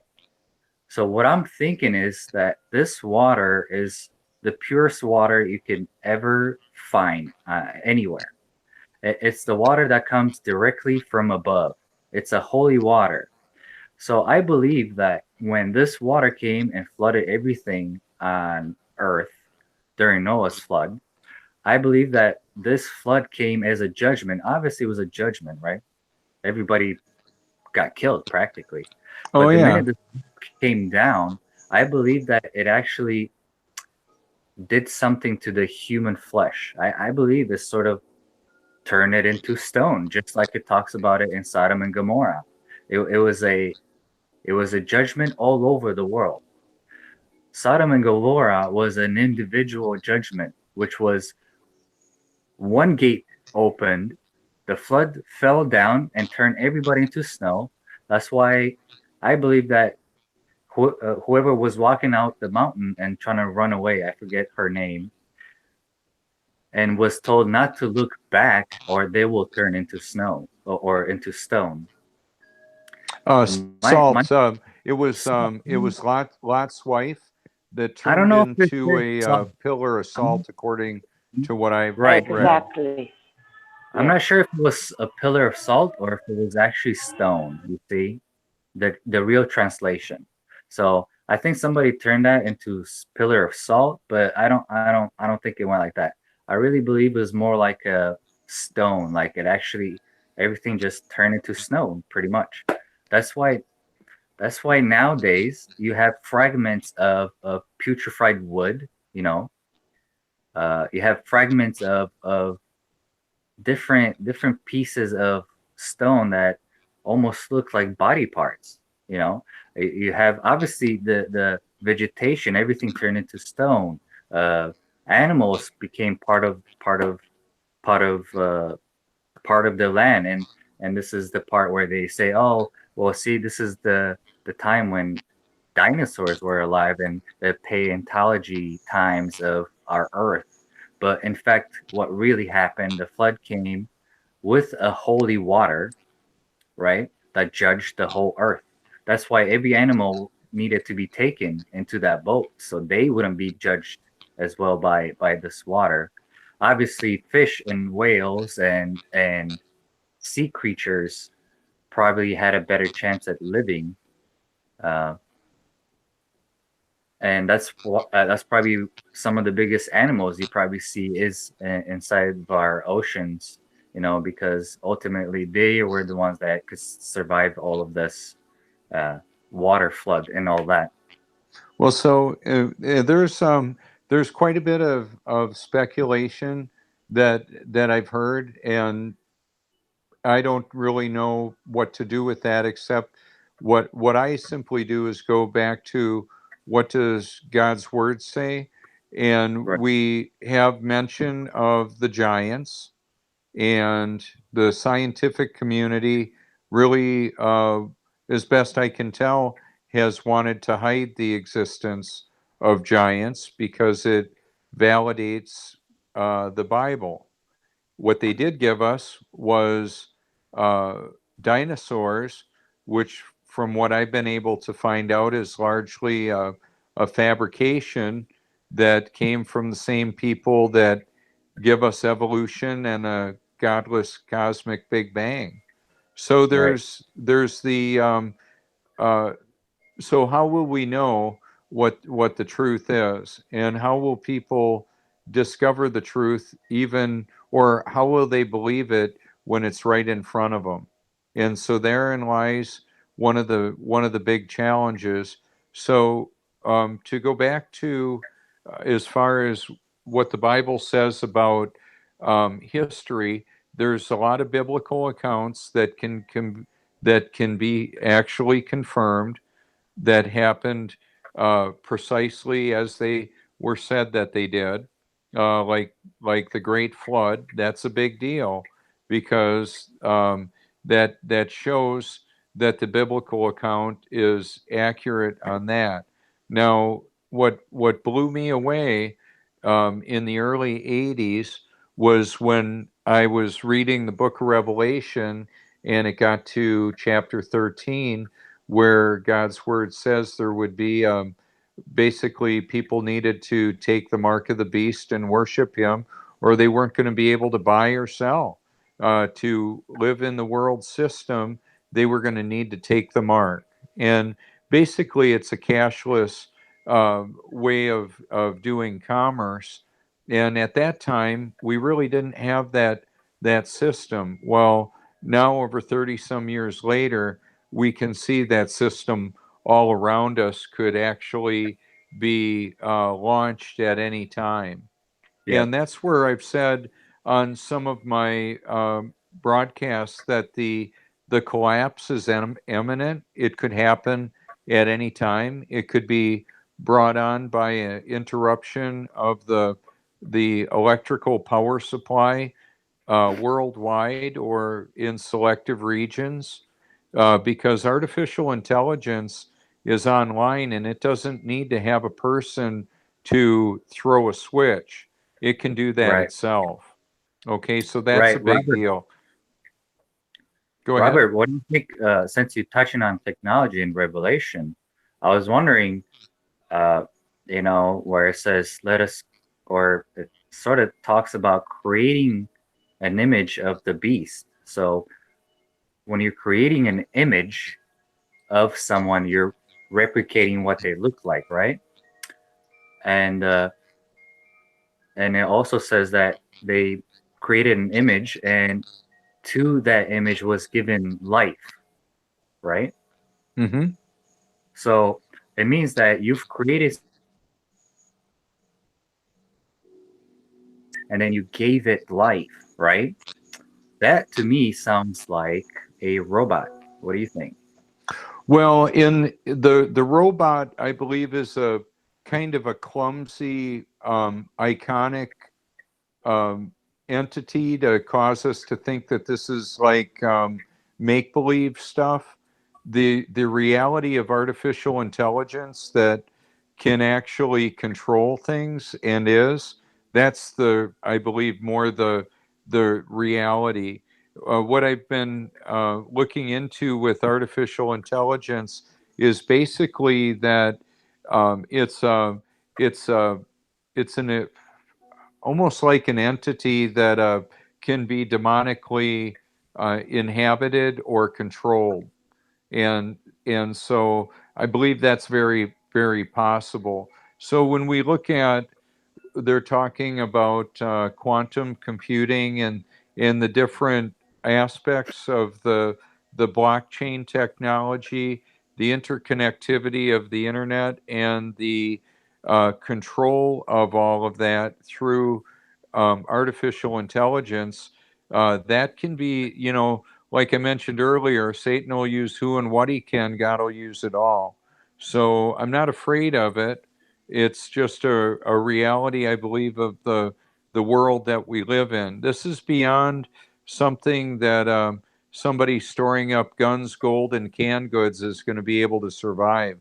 Because Right. even if a person can live a little bit longer, when basically there's going to need to be compliance to the new world order in the form of worshiping the beast, taking his mark and all that. There's it. I'm at the point where I'm prepared to die for my belief. I had within the last week. I had a dream where it was my time to go to the guillotine and to have my head removed, and I was totally fine with that. And I Hmm. just to let you know, I was listening to the Book of Revelation when that part of the dream occurred. So like what I do is listen to God's word day and night, not 24/7. I just listen to it when I'm sleeping and doing life basically. Just now that we're talking about it, I'm not listening to it like in the background or anything. It would be too hard to hold a conversation. It's primarily the focus of my perspective though, and that's the how would I say, it's like it's an eternal perspective. That is where the YouTube channel name came from. I believe God gave me that passion for the truth and to look beyond this human experience, Yep. because the eternity is not even divisible by a percentage of time. It is. So where it gets really kind of interesting is that the choices that we make in this life have an eternal, um, how would we Fact. say, a consequence or reward. And there are those, in Hollywood, that have sold their soul for rock and roll or fame and fortune. They've even talked about it. If you have you done any research on that? Oh yeah. I mean, nowadays you practically can't do anything without selling your soul and getting recognition. And you see it all over. You see this influence all over the place, rappers and not so much pop singers, but a lot of rappers talk about how they sold their soul, and some of them even come out and talk about their close stories about how they almost fell into this thing and almost gave their soul to the one that rules this earth. And and it's really sad to see because kids nowadays they don't really know what they're doing or what the influence or where the influence is coming from or what the intention is, but they're just sort of seeing, monkey see monkey do. He's cool, this must make me cool. So it's this it's this weird repetitive mockery of just conditioned movement and conditioned thoughts that you might have that you think are your own, but in fact, are really not. Well, yeah, and that's clearly seen when um, when we present the truth to people. Their conditioned response is to believe it's crazy. That's Right. their pre-programmed conditioned response to that information, and that's why I believe God's grace is required to love and believe the truth, let alone find it. He needs to be the one that opens the eyes and heart of his children to be able to get this. Now, the Hmm. other big deal, and I touched on it with the mark of the beast, is prophecy. That's to me what indicates the Bible is reliable, talking about what has happened, what will happen, and in the areas where there's been fulfillment of prophecy, that is evident. Right. So I believe that's critical to look at. And I know people have hard questions about, well, they'll ask a lot of different questions about how can this be? And they may say, like I did, I wouldn't want to have anything to do with a God like that. Well, I do. He's my heavenly Father, and I want to hand out the invitation to everybody to look into that. Some people will, and some people won't. And I don't have any control over who does that. It's just very amazing to me that we live at such a point in time in history where we have the ability to have a digital representation of our passion and our perspective by creating a profile that shares that. My profile on YouTube and Facebook, that's what it's all about. So even when I'm showing pictures of the ocean and the beach and the people that are enjoying it, it's all ultimately for the purpose of helping people know the truth about the God of the Bible. So that's why I do this, and it's a powerful resource for us to use. Now on a related yet somewhat different topic, um, I've met a lot of people that do not have a YouTube channel. Some of them don't even have Facebook. One of the dynamics that we can do is we can subscribe to 2,000 channels on on YouTube, and when we reach 2,000, when I subscribe to another channel, one falls off. That's how that works. So I pretty much make a practice of subscribing to quite a few channels a day, and I like to subscribe to anybody that has subscribed to me. So if I go to and I've done this, the International Space Station live feed, and I'll type in a comment exposing the truth, and then they see my channel name, Eternal Perspective. I've seen the conversation on the chat go towards flat Earth and people questioning the reality of God because of Oh, my that. being there. Go ahead. Oh, yeah. I'd like to tell you something. When you go live in Facebook, so wait a few minutes, like three minutes before you start, because it takes time until it start. You see, it's Well, take I don't time. It's quite. take when you start live video, Yeah. take start the video live, but uh, don't in a hurry to speak.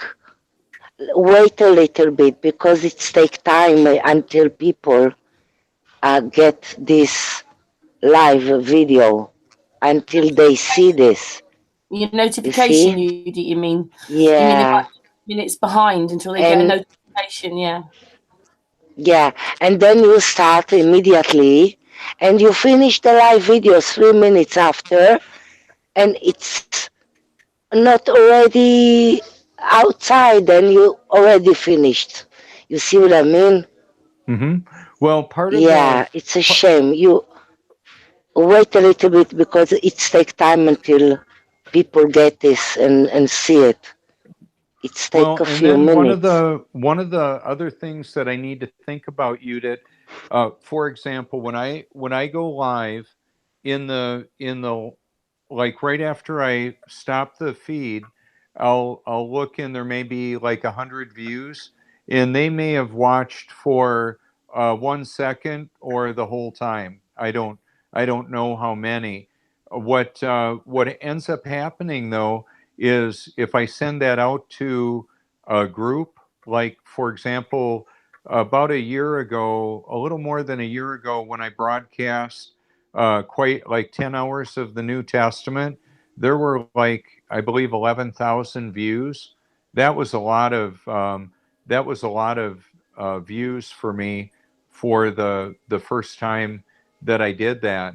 And so what'll end up happening once I post it after the live broadcast is over, if they realize that they missed the first few minutes, they can go back to the video on my profile and hear the first few minutes of it if they want to. And some of the broadcasts that I make are I acknowledge that they're rather long. One of them that I did, that's one of my longer videos, is where I broadcast the Gospel of John to the book of Revelation. And in the context of that 11-hour and 55-minute video, people can see the moon setting, the sun rising, the tide rising and falling and rising again. You know, because it's that duration of time And if somebody wants to look at what happens with the water, they can just watch it. They can listen to whatever they want to, and or they can listen to what I Yeah, put it's together. beautiful. Yeah, it's beautiful. Robert and Marian, I like to suggest about the water. How is the water upstairs? So think about this. When you go in higher in the Everest, it's about 9 kilometer. So you have air, but something is different that you can't breathe. You can't breathe Right. in 9 kilometer. You can't Well, breathe, but there it's a water. We breathe water we here are seeing here for in Air in is, Mother Earth. you know what it is? Oxygen or air, whichever way, is watered down It water. exactly. So if we go in higher and higher, so it's not water. It's kind of air, but very heavy air. Hmm. Something, yeah, but it's not like water. I mean, Hmm. what's create the water in the way I see it, it's here. It's from the sky to Mother Earth. It's here create the water. Right. But Yeah. have you read the part in the scripture where it talks about the springs coming out from under the earth? Do you remember that part? Second, During the flood, they said that the gates opened from above heaven when the flood came, but it also said that the flood also came from underneath the earth through springs of water. Yeah, there's loads of water underneath us. Right. Even when the Russians went down and they got as far as they did, Which is there was still 8. water in what they brought up. Right. I think that's funny. I mean, we Down. we, we say how our Earth has a core, but the only distance and the farthest distance we've ever been miles, but yet we have the audacity to know what's inside of it, right? Yeah. Oh yeah, it's a magnet. It's what is it? It's magnetical and it's magnum and it's a ball of hot and yeah, and it's Right. spinning. It's rubbish. And since we're on that subject, if you really think about this logically, as the Earth supposedly created in the universe, chunks of rock came together and sort of stuck together apparently, and they just kept sticking together Yeah, right. and created this. What created this motion to even create something? Why did all the metal get attracted in the middle? Why would it even do that? First of all, the Earth is not a perfect ball. I don't know if people have seen the shape of the Earth, but it looks like a weird Well, we can't be a ball sort because we're of not moving. boulder with a weird boulder with water on top of it, which makes it look like a perfect sphere. But my question is, if this boulder is sort of imagine a pebble of water Sorry, we didn't quite hear that, Marian. around different sizes on each.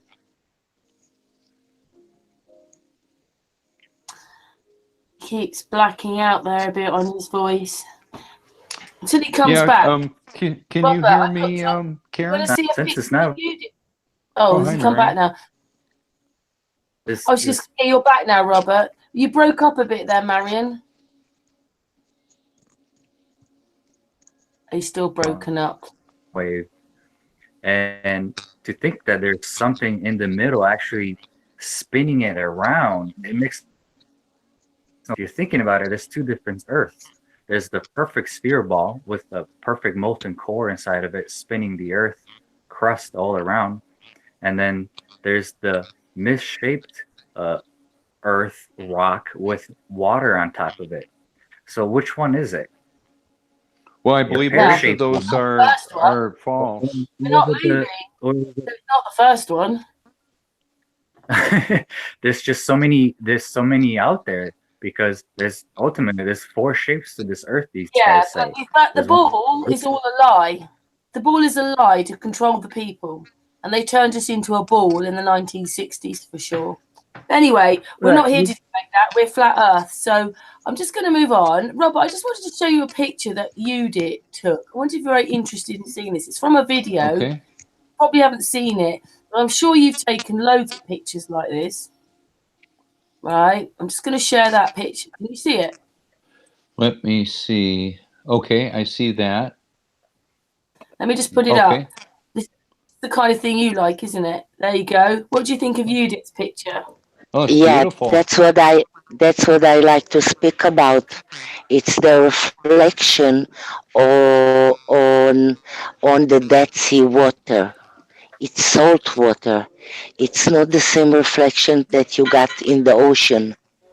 It's not the same reflection that you get in water, in regular water. No, salt water, it's like a glass. Mhm. It's like a mirror. It's incredible. Yeah, it's incredible reflection. Even the star you can see, it's very unique. Yeah, Oh, I it's think beautiful. I think I thank see you. this now. And Robert, I think I know what's going on with your picture you showed the first time with the sun And I Okay. like and to the. tell you tonight. Sorry, tonight I pictured the moon so clearly above the water. So clear. Oh, incredible. Incredible. Picture. Yeah, But yeah. Robert, you Go see ahead. how at the right end there, starting right on the right side of the picture, the one that we're sharing right now, Uh-huh. right?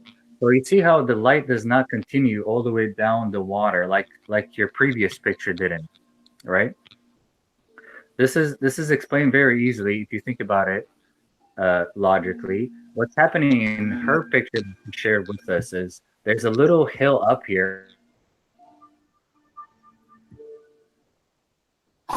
What? higher than the What is level going on?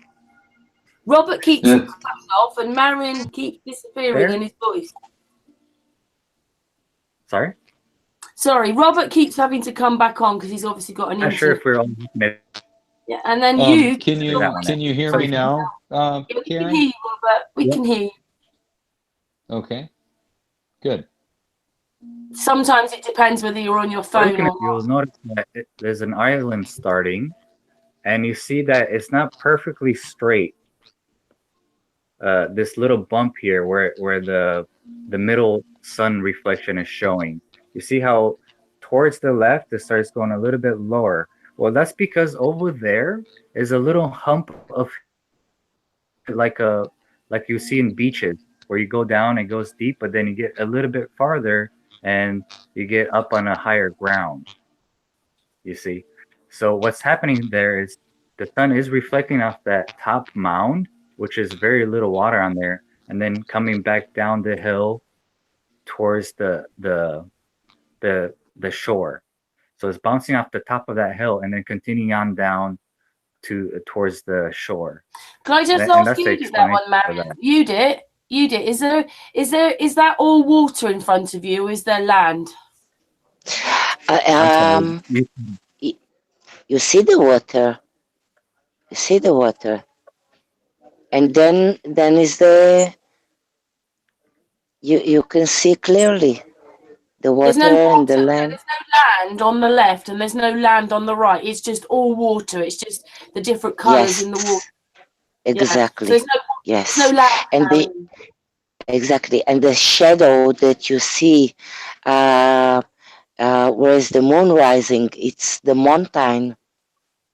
Oh It's yeah, that's mountain. not the sun, is it? That's the moon. It's the moon. Wait, that's the Moon moon? rising. Yes, moon rising. Oh no, sorry. It's AM morning. But I picture the moon the same. Yeah, it's Oh yeah, AM. it's all The right. Yeah, moon? Which one is it? that's the Sun, sun. That's the sun sun. AM. Um, let me just find one of the moon because I have to do it on my panel. Hang on. Let me just find the moon. There's the same there. Where are we? Come on, where were you? Not there. Come on. I picture the sun rising yesterday, almost like this. There you go. There's the moon. No, this is the sun. Sorry, the one I'm showing now is the moon. This is the moon. Yes. It's got to wait for it to come through. Has it come through yet? There you go. There's the moon. So the moon did it as well. But yeah. Yeah, it's not from my camera. Yes, it's from my phone. The moment that I get home, It almost That one's looks as hard to if tell. I that don't moon know what's is going on. under the water, but it's not the bottom one, but it's on the water. But it looks like it's under the water. Huh. mm-hmm. I'm not sure what's going on with that one. She's not in the same place as the other one, Marian. Right, I see that.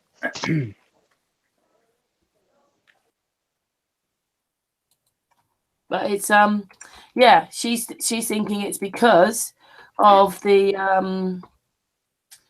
it's because of the salt in the water is different. It just does different reflections there because there's so much salt in the water. It's the Dead Sea. Yes, yes. Because Definitely affects the water in here. the water very heavy, so they study. So the reflection is much better.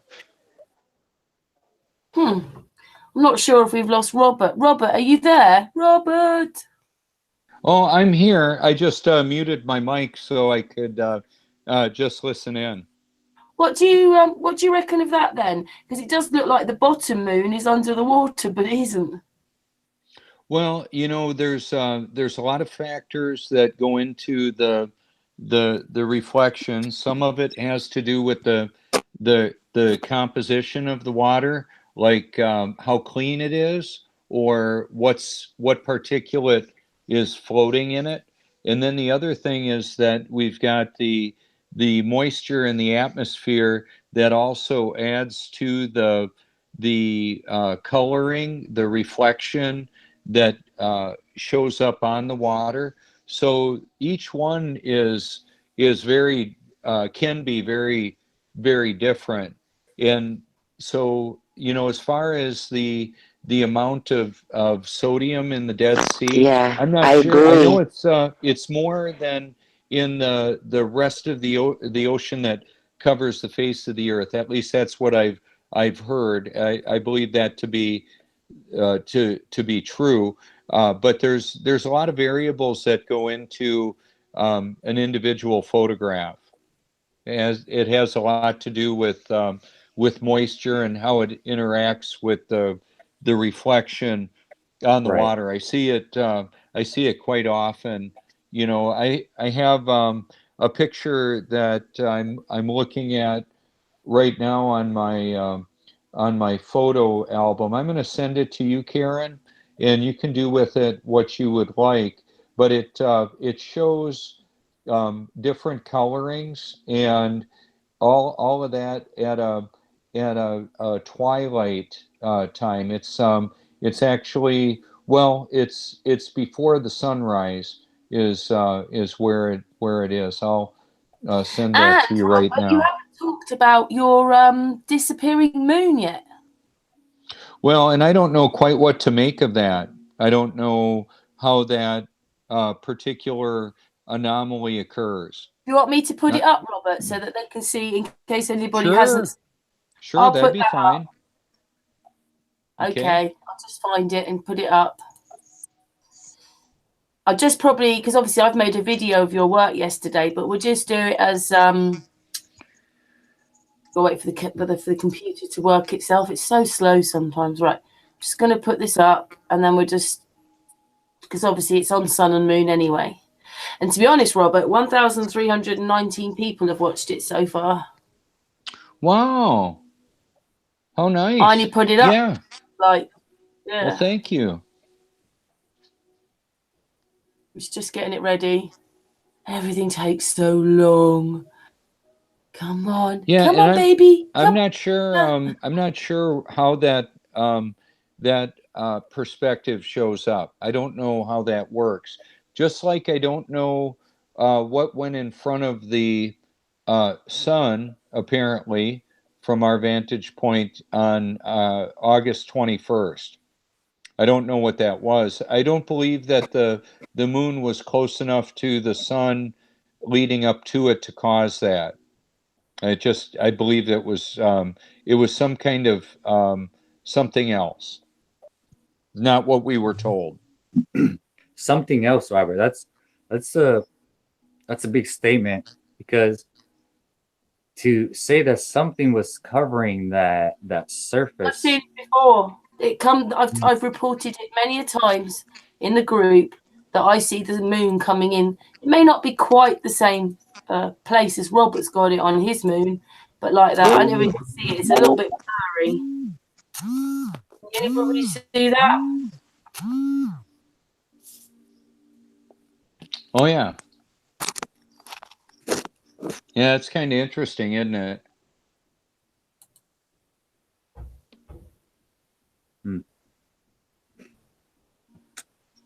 See, because the one of the dynamics that we've come to believe is that or at least I have, the moon is self-luminating, gives off its own light. It's a different light spectrum. It's a cooler light than the light of the sun, and it's actually, moonlight is cooler than the shade of the moon.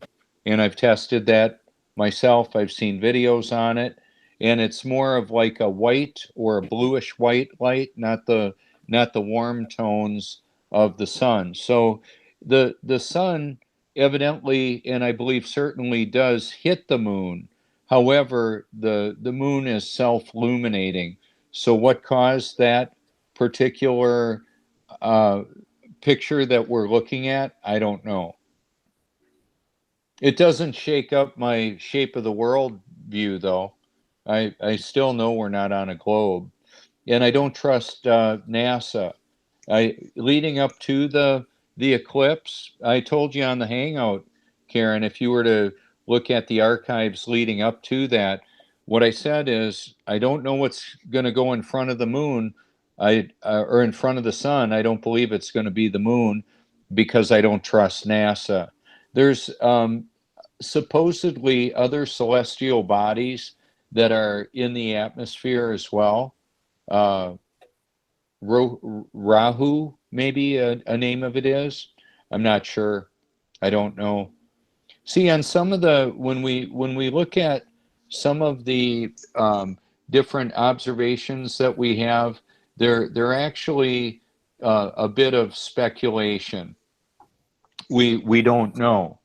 What I do know is water seeks its level, and it'll level right out to the horizon, and the width of this, like the sight of a gun, and looking out about 7 miles away on the horizon, that's obviously showing to me level.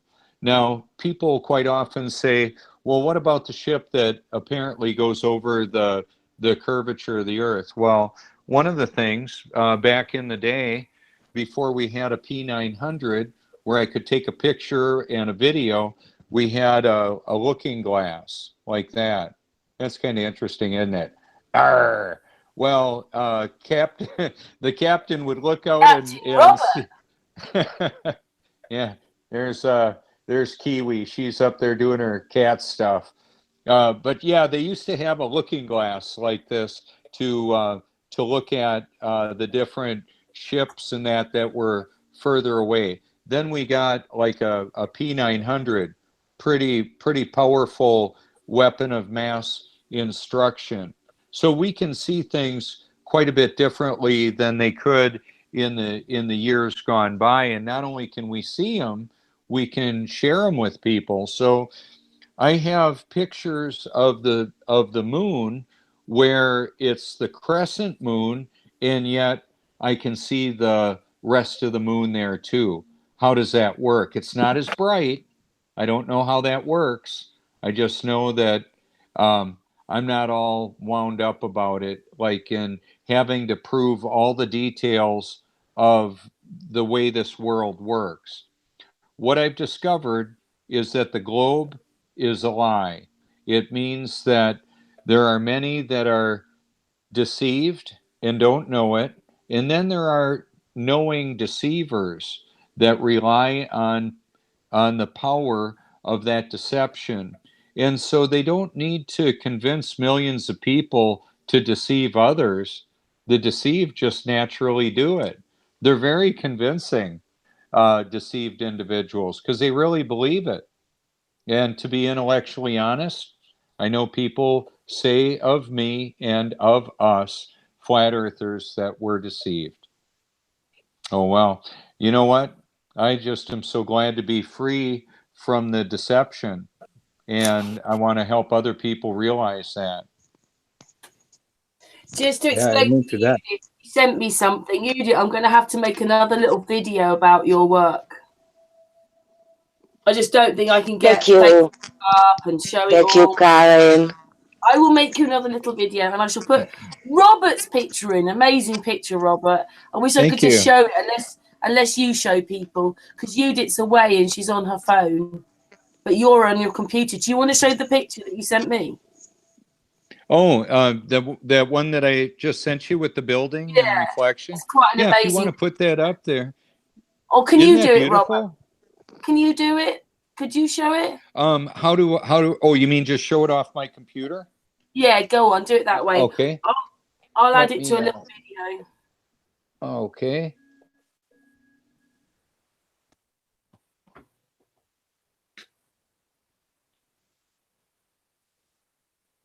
Oh.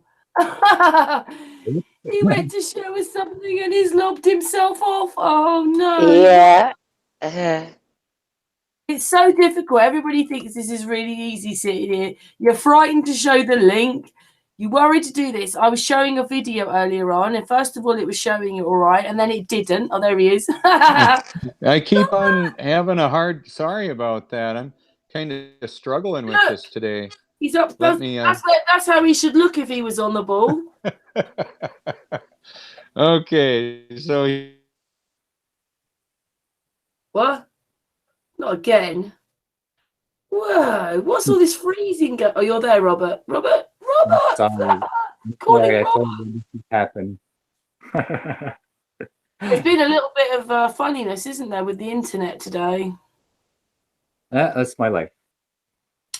There you go. He's there again. Robert, but we can't hear you. Oh, it's just put his picture up. Go on. Yeah, look at that. Wow. But we can't hear you, Robert.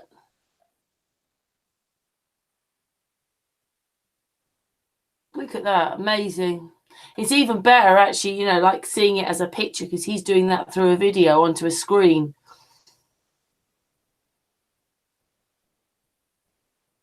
Now, what is this? What are we trying to talk about here? Well, he's just showing a building, like those buildings, and it's reflected in the water, but it's just absolutely, you know, the perfect mirror. Right. The conditions look perfect.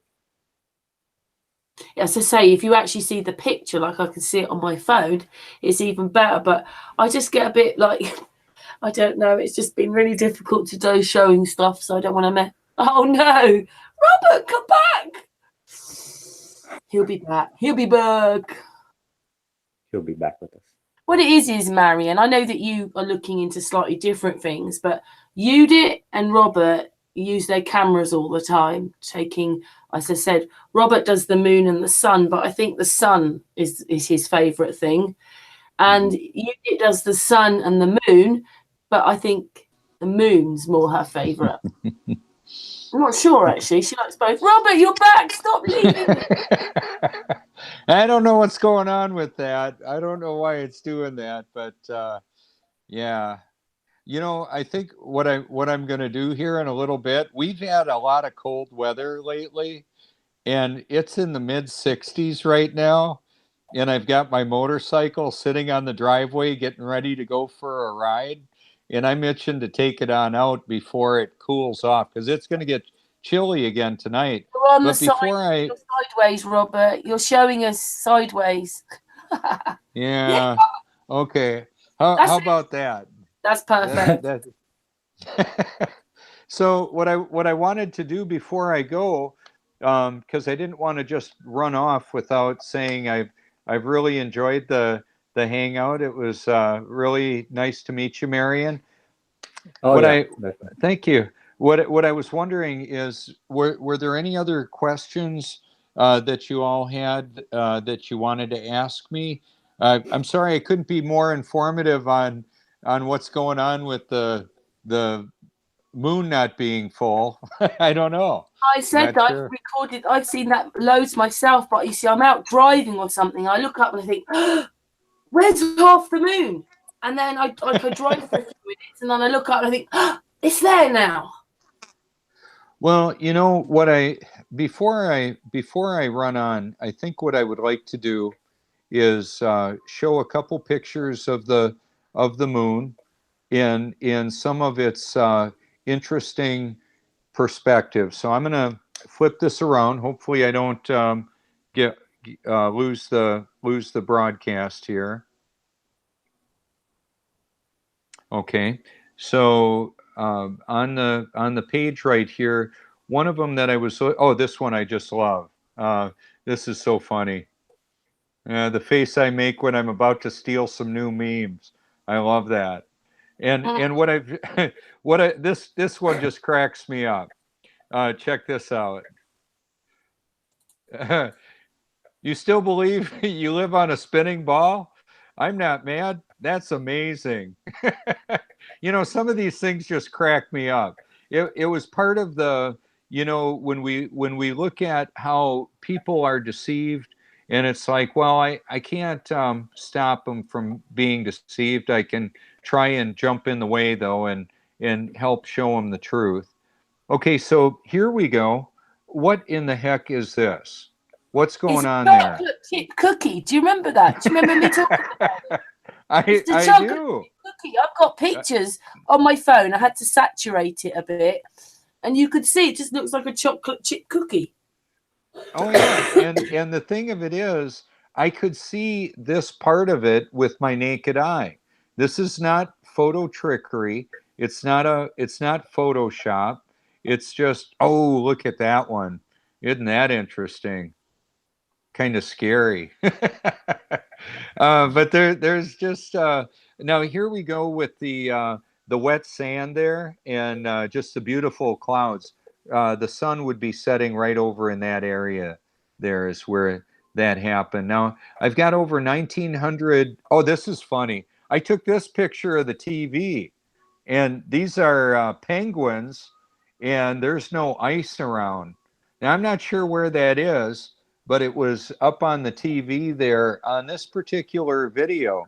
It's the 24/7 Lounge V or Lounge 5 relaxing music. I like showing that because, well, it's This just is so the one pretty. that amazes me. Now everybody can think I'm stupid, but the sun isn't here; it's back there, and yet he can still see it in the water. Yet it's further behind, and yet it's still shining in the water. Yeah. See what? Because it's so high up, and No. It's mild. It's like it's not here. He's done loads of pictures before where it's sort of past that island. It's further back. Yet when he looks in the puddle of water, it's there. Right. Yeah. What we're looking at is this is a plane mirror. It's perfectly flat, And when it reaches a certain elevation, it appears as like a spot, or like this. Now, when it's low on the horizon there, then it'll be a light beam, in which case that little elevation of sand that's probably about, less than 10 inches tall on this side and only a couple inches right there, that'll interrupt it. Like on the video that I showed earlier of the very interesting looking sun, or the mysterious sunrise, what ended up happening was that there was just a little bit of sand, and that basically interrupted the beam of light, which is just what it'll do. Hey, Yeah. Robert, is it really difficult for you to find that dog one? Because that's always got me, the dog one. Oh, the dog video. Oh my gosh. Okay. But I mean, it could be about 3 million photographs or videos down, because that was quite a while ago. Yeah, you know, it's on the desktop of my other computer. What I'm going to do is I'm going to look in Finder and see if it's there. I'll let you all chat for a little bit while I just go ahead and turn my camera off. Marian, the dog, he's filming upside down. And he's filming upside down, so you actually the beach looks like the sky, and the sky is the beach, but the dog shadow just goes so far and then it flips back, and you don't even see it flip back, but it's flipped back. It's just very interesting. I've put it on sun and moon myself, but as I say, my computer's playing up, so if Robert does find it, but we're talking about a year ago when he showed me that, and Robert is out every day, so there's at least 300 and whatever days that is. So imagine how many films and videos he's taken in between. Oh, well, I actually, and that's one of the challenges. I have actually millions of frames, because 30 frames per second and thousands of hours of video, that's thousands and thousands. That's millions. Yeah, I don't, I have a hard time managing the content. There's just such a massive amount of it. If you can't find Robert, it, carry on, you did. do you have Instagram, Robert? What? Instagram. You know, I haven't really done much with Instagram yet, but I should.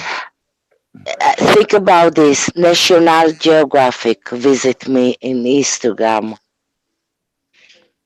Can you private message me your Instagram account, Yudit? Yes, of course. Yeah, My pleasure. that would be great. Yeah. Yeah, that would be nice. I'm gonna show you a photo I think is kind of interesting. This one right here on the beach, showing the undisturbed water in the jug right after the water hits it, the wave hits it. Isn't that interesting? Beautiful. I love this bottle. I'm crazy. I'm looking for this bottle to buy some for me. A bottle like this. I love this idea of bottle. Oh, Yeah, thanks. Well, you know, you explain so good with this bottle. It's so unique. It's your symbol, this bottle. Oh, thank you. Yeah, Well, you know, it's your flag. now, have you any organic food stores nearby where you live? Oh yeah, of course. So you might find a bottle like that that's got apple cider in it. That's one of the only products I found that actually has that Nice. is Okay. inorganic is apple cider. Great, Robert. Yes. And then, like for example, on this right here, that's just a carpenter's level, and this is the x-axis. That's what they That's what they call that. The x-axis is the left to right. We can't see any curvature there either. Isn't that pretty how that all lines up? I love that. Beautiful. I love And by that. the way, sorry, Marian. By the way, Robert, about the Yeah, Falcon, about the Falcon. So think about this: the bird have natural gyroscope. They couldn't fly in the ball. right. Oh, yeah. Pilots tell us that. Pilots tell us that if they were moving, if the Earth was moving, they wouldn't be able to fly the plane. That's right. So one of the things, Marian, you like the wind chime. Here's a wind chime on the beach right there, and we have the halo around the sun as well. But this is Wow. a fiberglass pole that I used. It was a fiberglass flagpole, and then you can clearly see the vertical of the free hanging wind chime. It was kind of interesting. It to me illustrated a point. You can see the angle of the rod and then the perfect vertical there. Wanted to kind of show people that. Right, like a Oh, plumb bob. yeah, plumb bob. And in this video right here, I took out of the sun and the cloud video that I that's had a lot of views. I take a lot of heat for. Oh yeah, yeah. Check this out. Yeah, it's a classic. I'm into my my profile pictures right now, but I think one of the things that oh, this was kind of interesting. This was another one right off of the television, but a rainbow and a mountainside waterfall. Just just beautiful. There's 4K video on my YouTube channel that shows that kind of thing. Now on this one here, this is a water retention pond that's right nearby us, and I wanted to show people the beautiful symmetry and a semi unmistakably in that. And yeah, there's the Earth curvature calculator. And then what I do in this too, just so you know, over in the comments section, I actually have the workable link so people can click on that, and then my YouTube channel as well. So when I take a lot of heat for saying, you know, you don't feel yourself spinning, wobbling, gyrating, this is why the official heliocentric narrative is absurd. It's ridiculous. All the movement we're supposed to be having, and we can't feel it.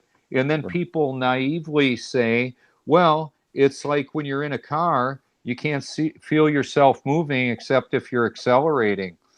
Well, if we were weaving around and all of that, we could feel it, but we can't feel the movement.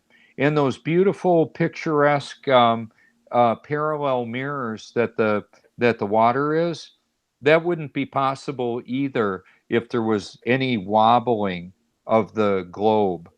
And see, because we're not on a globe, that's the reason for that. Yeah. Lily knows we're not, or Kiwi knows we're not on a globe. Don't feel any movement. I'm wondering about you guys. Do you guys believe in the global warming, I should say? I don't know about globe, but do you believe that it's actually warming up, or it's sort of warming up in a weird way? It's not. It's sort I of think global warming's a lie, and they're doing things to do things. I mean, when you put chemtrails in the air, that does something with all the metals. You know, it's a false warming. Let's think about this concept for a minute. Imagine yourself living in a enclosed environment, and that seems to be the fact here, right? I mean, we all agree that we live on a flat plane with something over us that's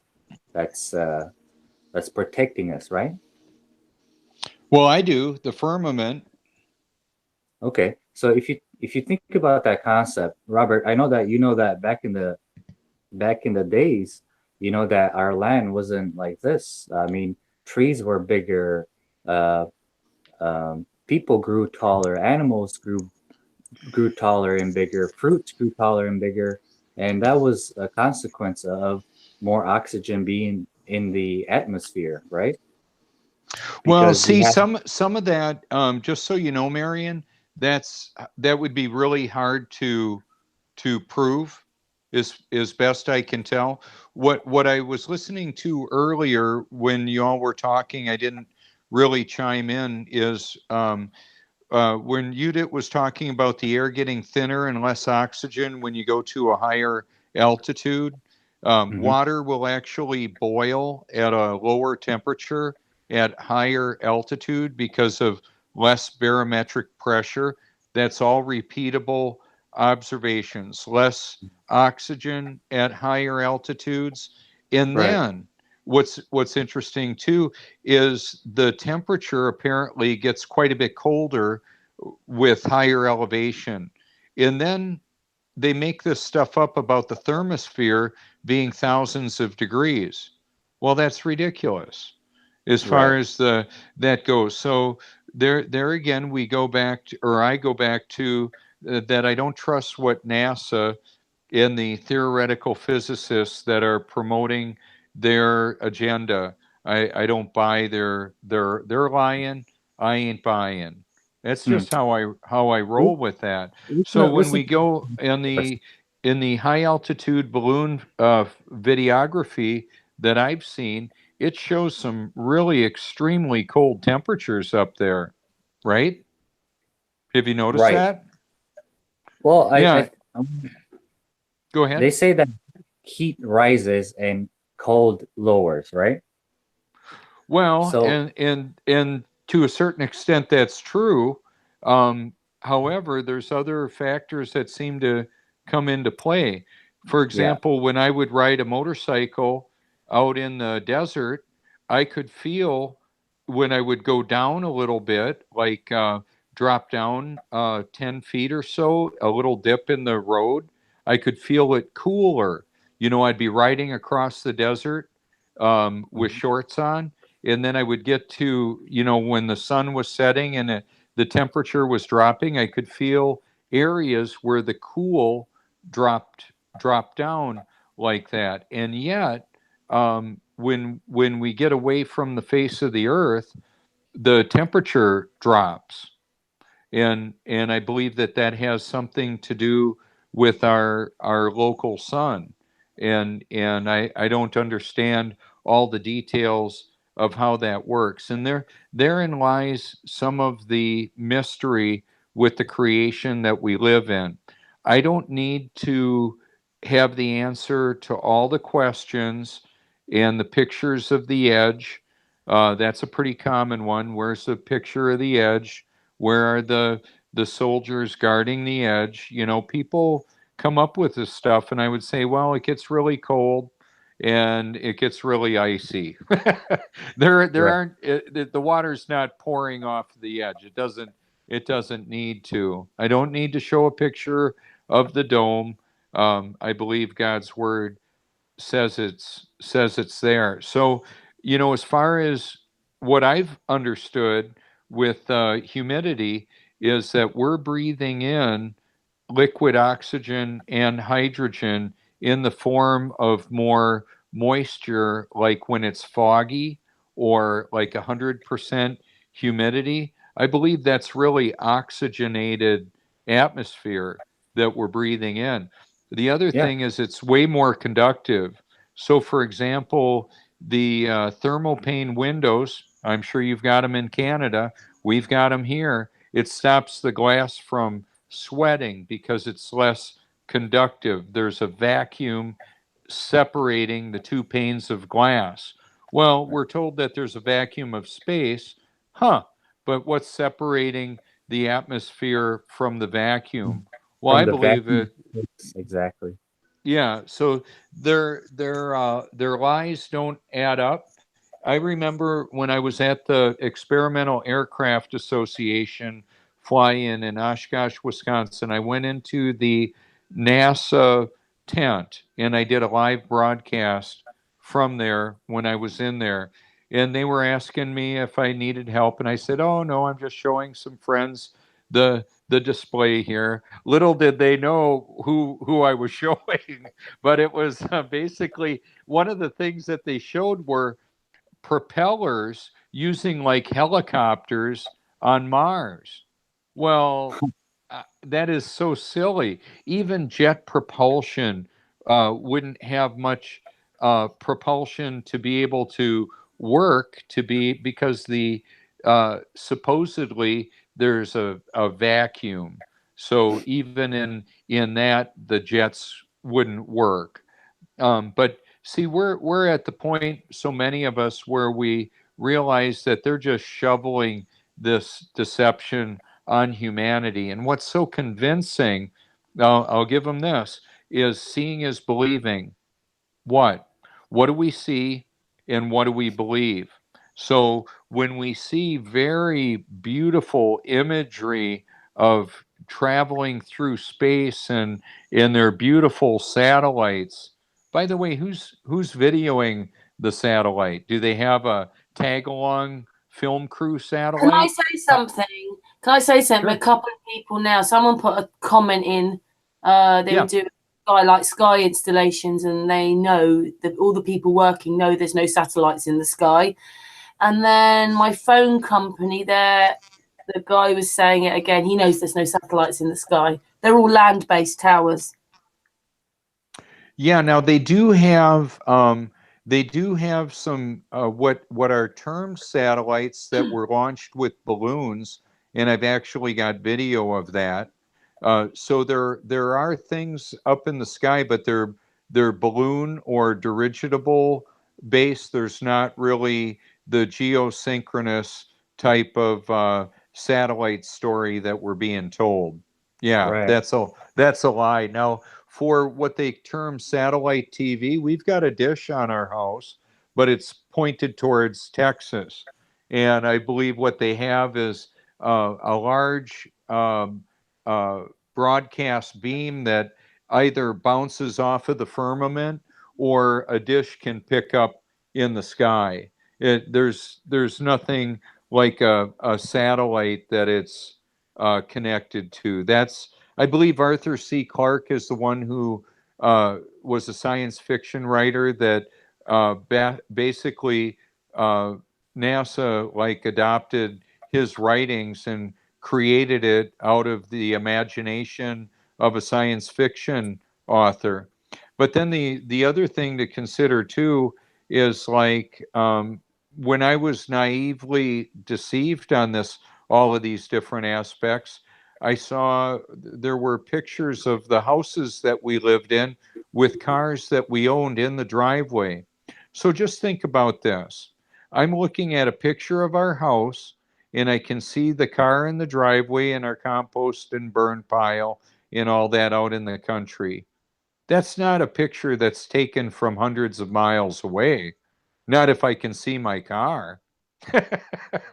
So part of this is applying analytical deductive reasoning.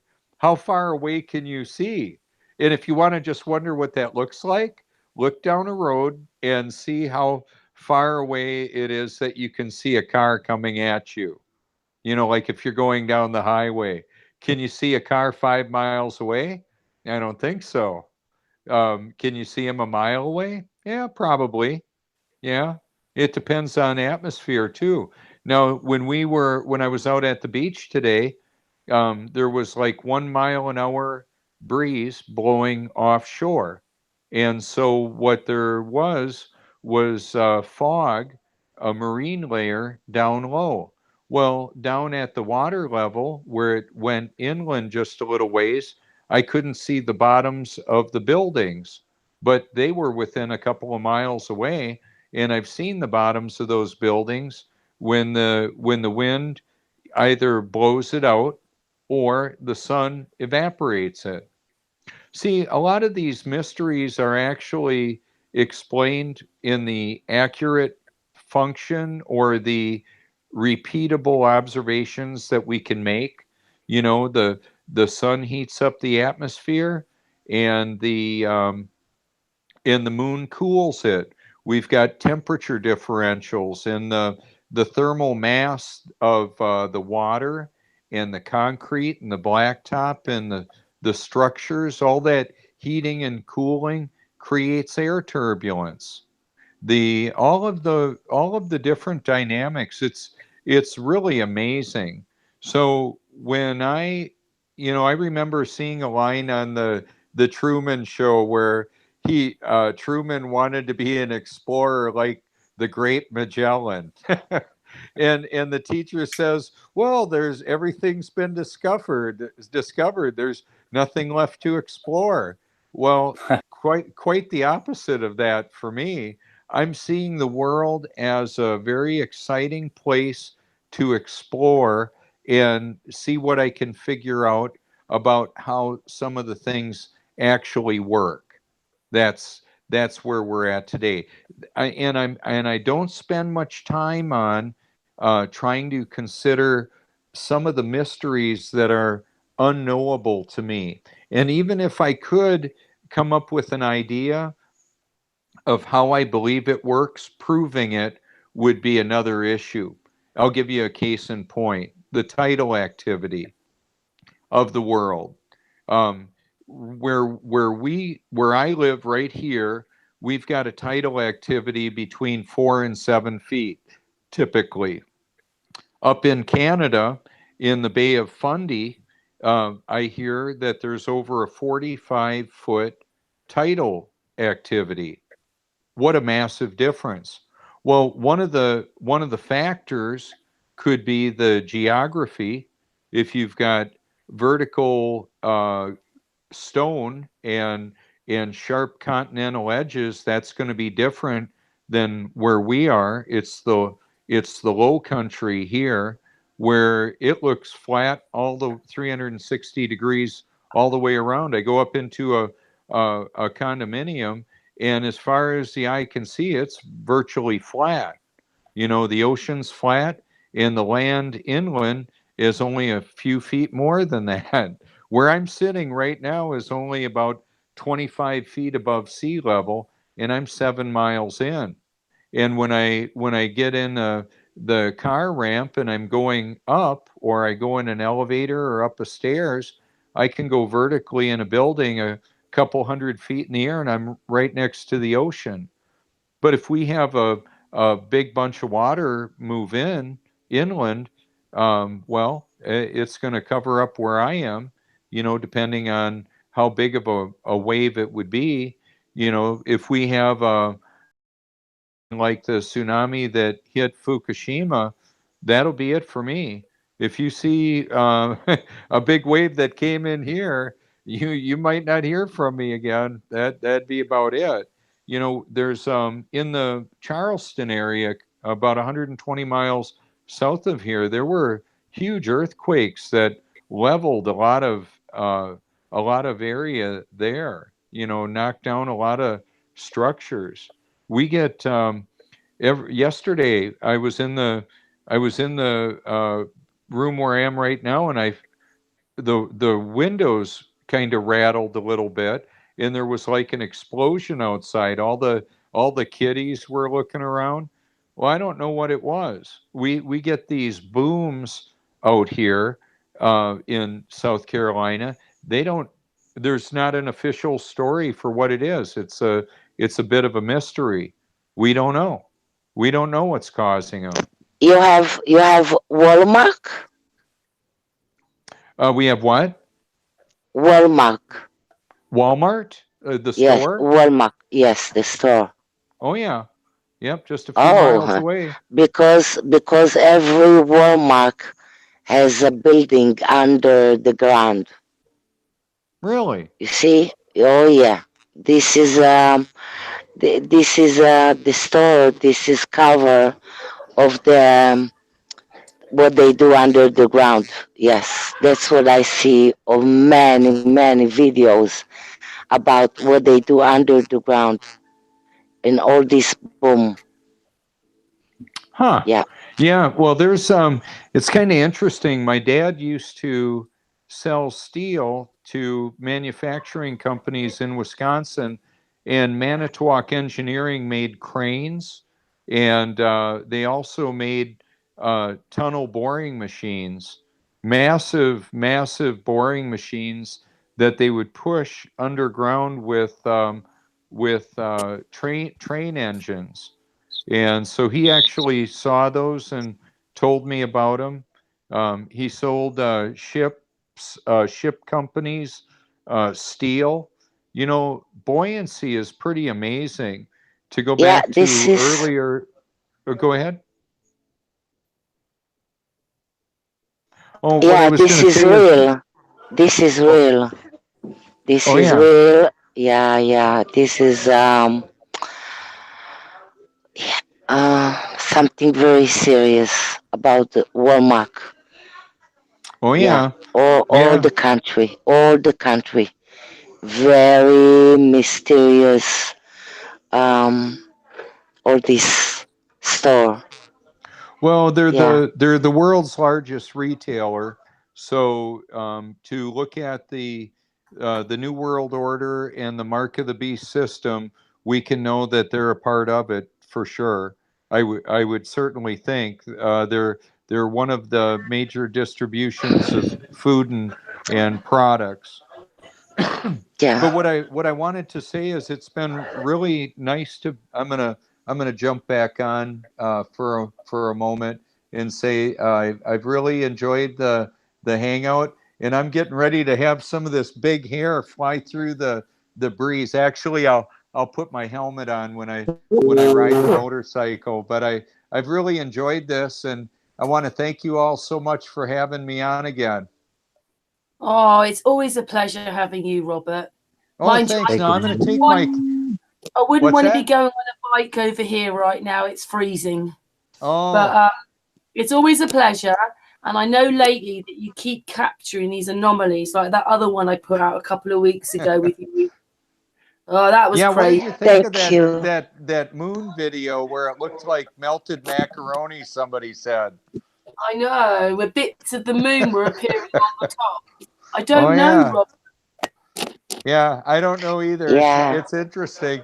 Well, I'll tell you what. I'm going to take my camera with me because no telling what I'll No, be able to you're not capture taking your camera as with you, I are you? go You're not taking it with you, everywhere are I you? go. Oh yeah. It's Robert and his camera. Oh yeah. Yep. Well, thank you so much. It's been a real pleasure, and we'll be in touch. Okay. Hey, Thank you, Robert. Robert. You're Robert, welcome. Thank you, Big Robert. hug. Big hugs. we love Bye you, bye. Robert. Yes. Big Love you fat all too. hugs. Okay. Thank you. Thank Big you, my darling. hugs. You're Big hugs, welcome. Bye Robert. bye. You on the phone. Thank you. Bye, darling. Have a nice ride. Woo. Well, Marian, we're probably going to end this hangout in a moment. Marian, thank you so much. This is Marian's first live hangout, and I think you've done really well, Marian. Thank you for having me. It was a pleasure talking to you. Marian, it was great listening to you. Thank you very Yeah. much. Thank you for sharing your picture with me, Thank you. and thank you for having me here. I love having uh, this conversation with you guys. I would love to talk about it more. I have a lot more to say. I want to be I don't know respectful and listen to what it is. everybody's I've opinion. just been speaking, right? Aaron can't make it. He's got some things to do, but Lavana's coming on. If everybody knows, I put Lavana's video out yesterday, and you know what she's into. No chemtrails, no medicine, the whole Yeah, lot. She's going to come on for a catch-up later on. I don't know if you want to join back for that one. We'll be I would going love to. live about 10:30 because obviously she's in Hawaii and she's just woken up. Oh, she had a good view of the eclipse then. Yeah, she might have been working. But so we are back on later, guys, about 10:30 UK time. It's about an hour and a half's time. So I'm going to end this hangout and then we'll be back shortly. And if you want to come back on, Okay. Marian, come back on. All right. Thank Take you, care, everyone. Karen. Anyway, thank Big you very hug. much, Robert. Thank you very much, Marian. Thank you very much, Yudit. Big hug, Marian. Yes, Big take care, guys. hugs for Marian and his first live hangout. Well done. Anyway, we'll be back on later. Thank you so much, everybody in the chat room and everybody that's going to watch this. And flat earth hugs for everyone. and we'll be back later. So it's goodbye from us. Bye, everybody. Bye.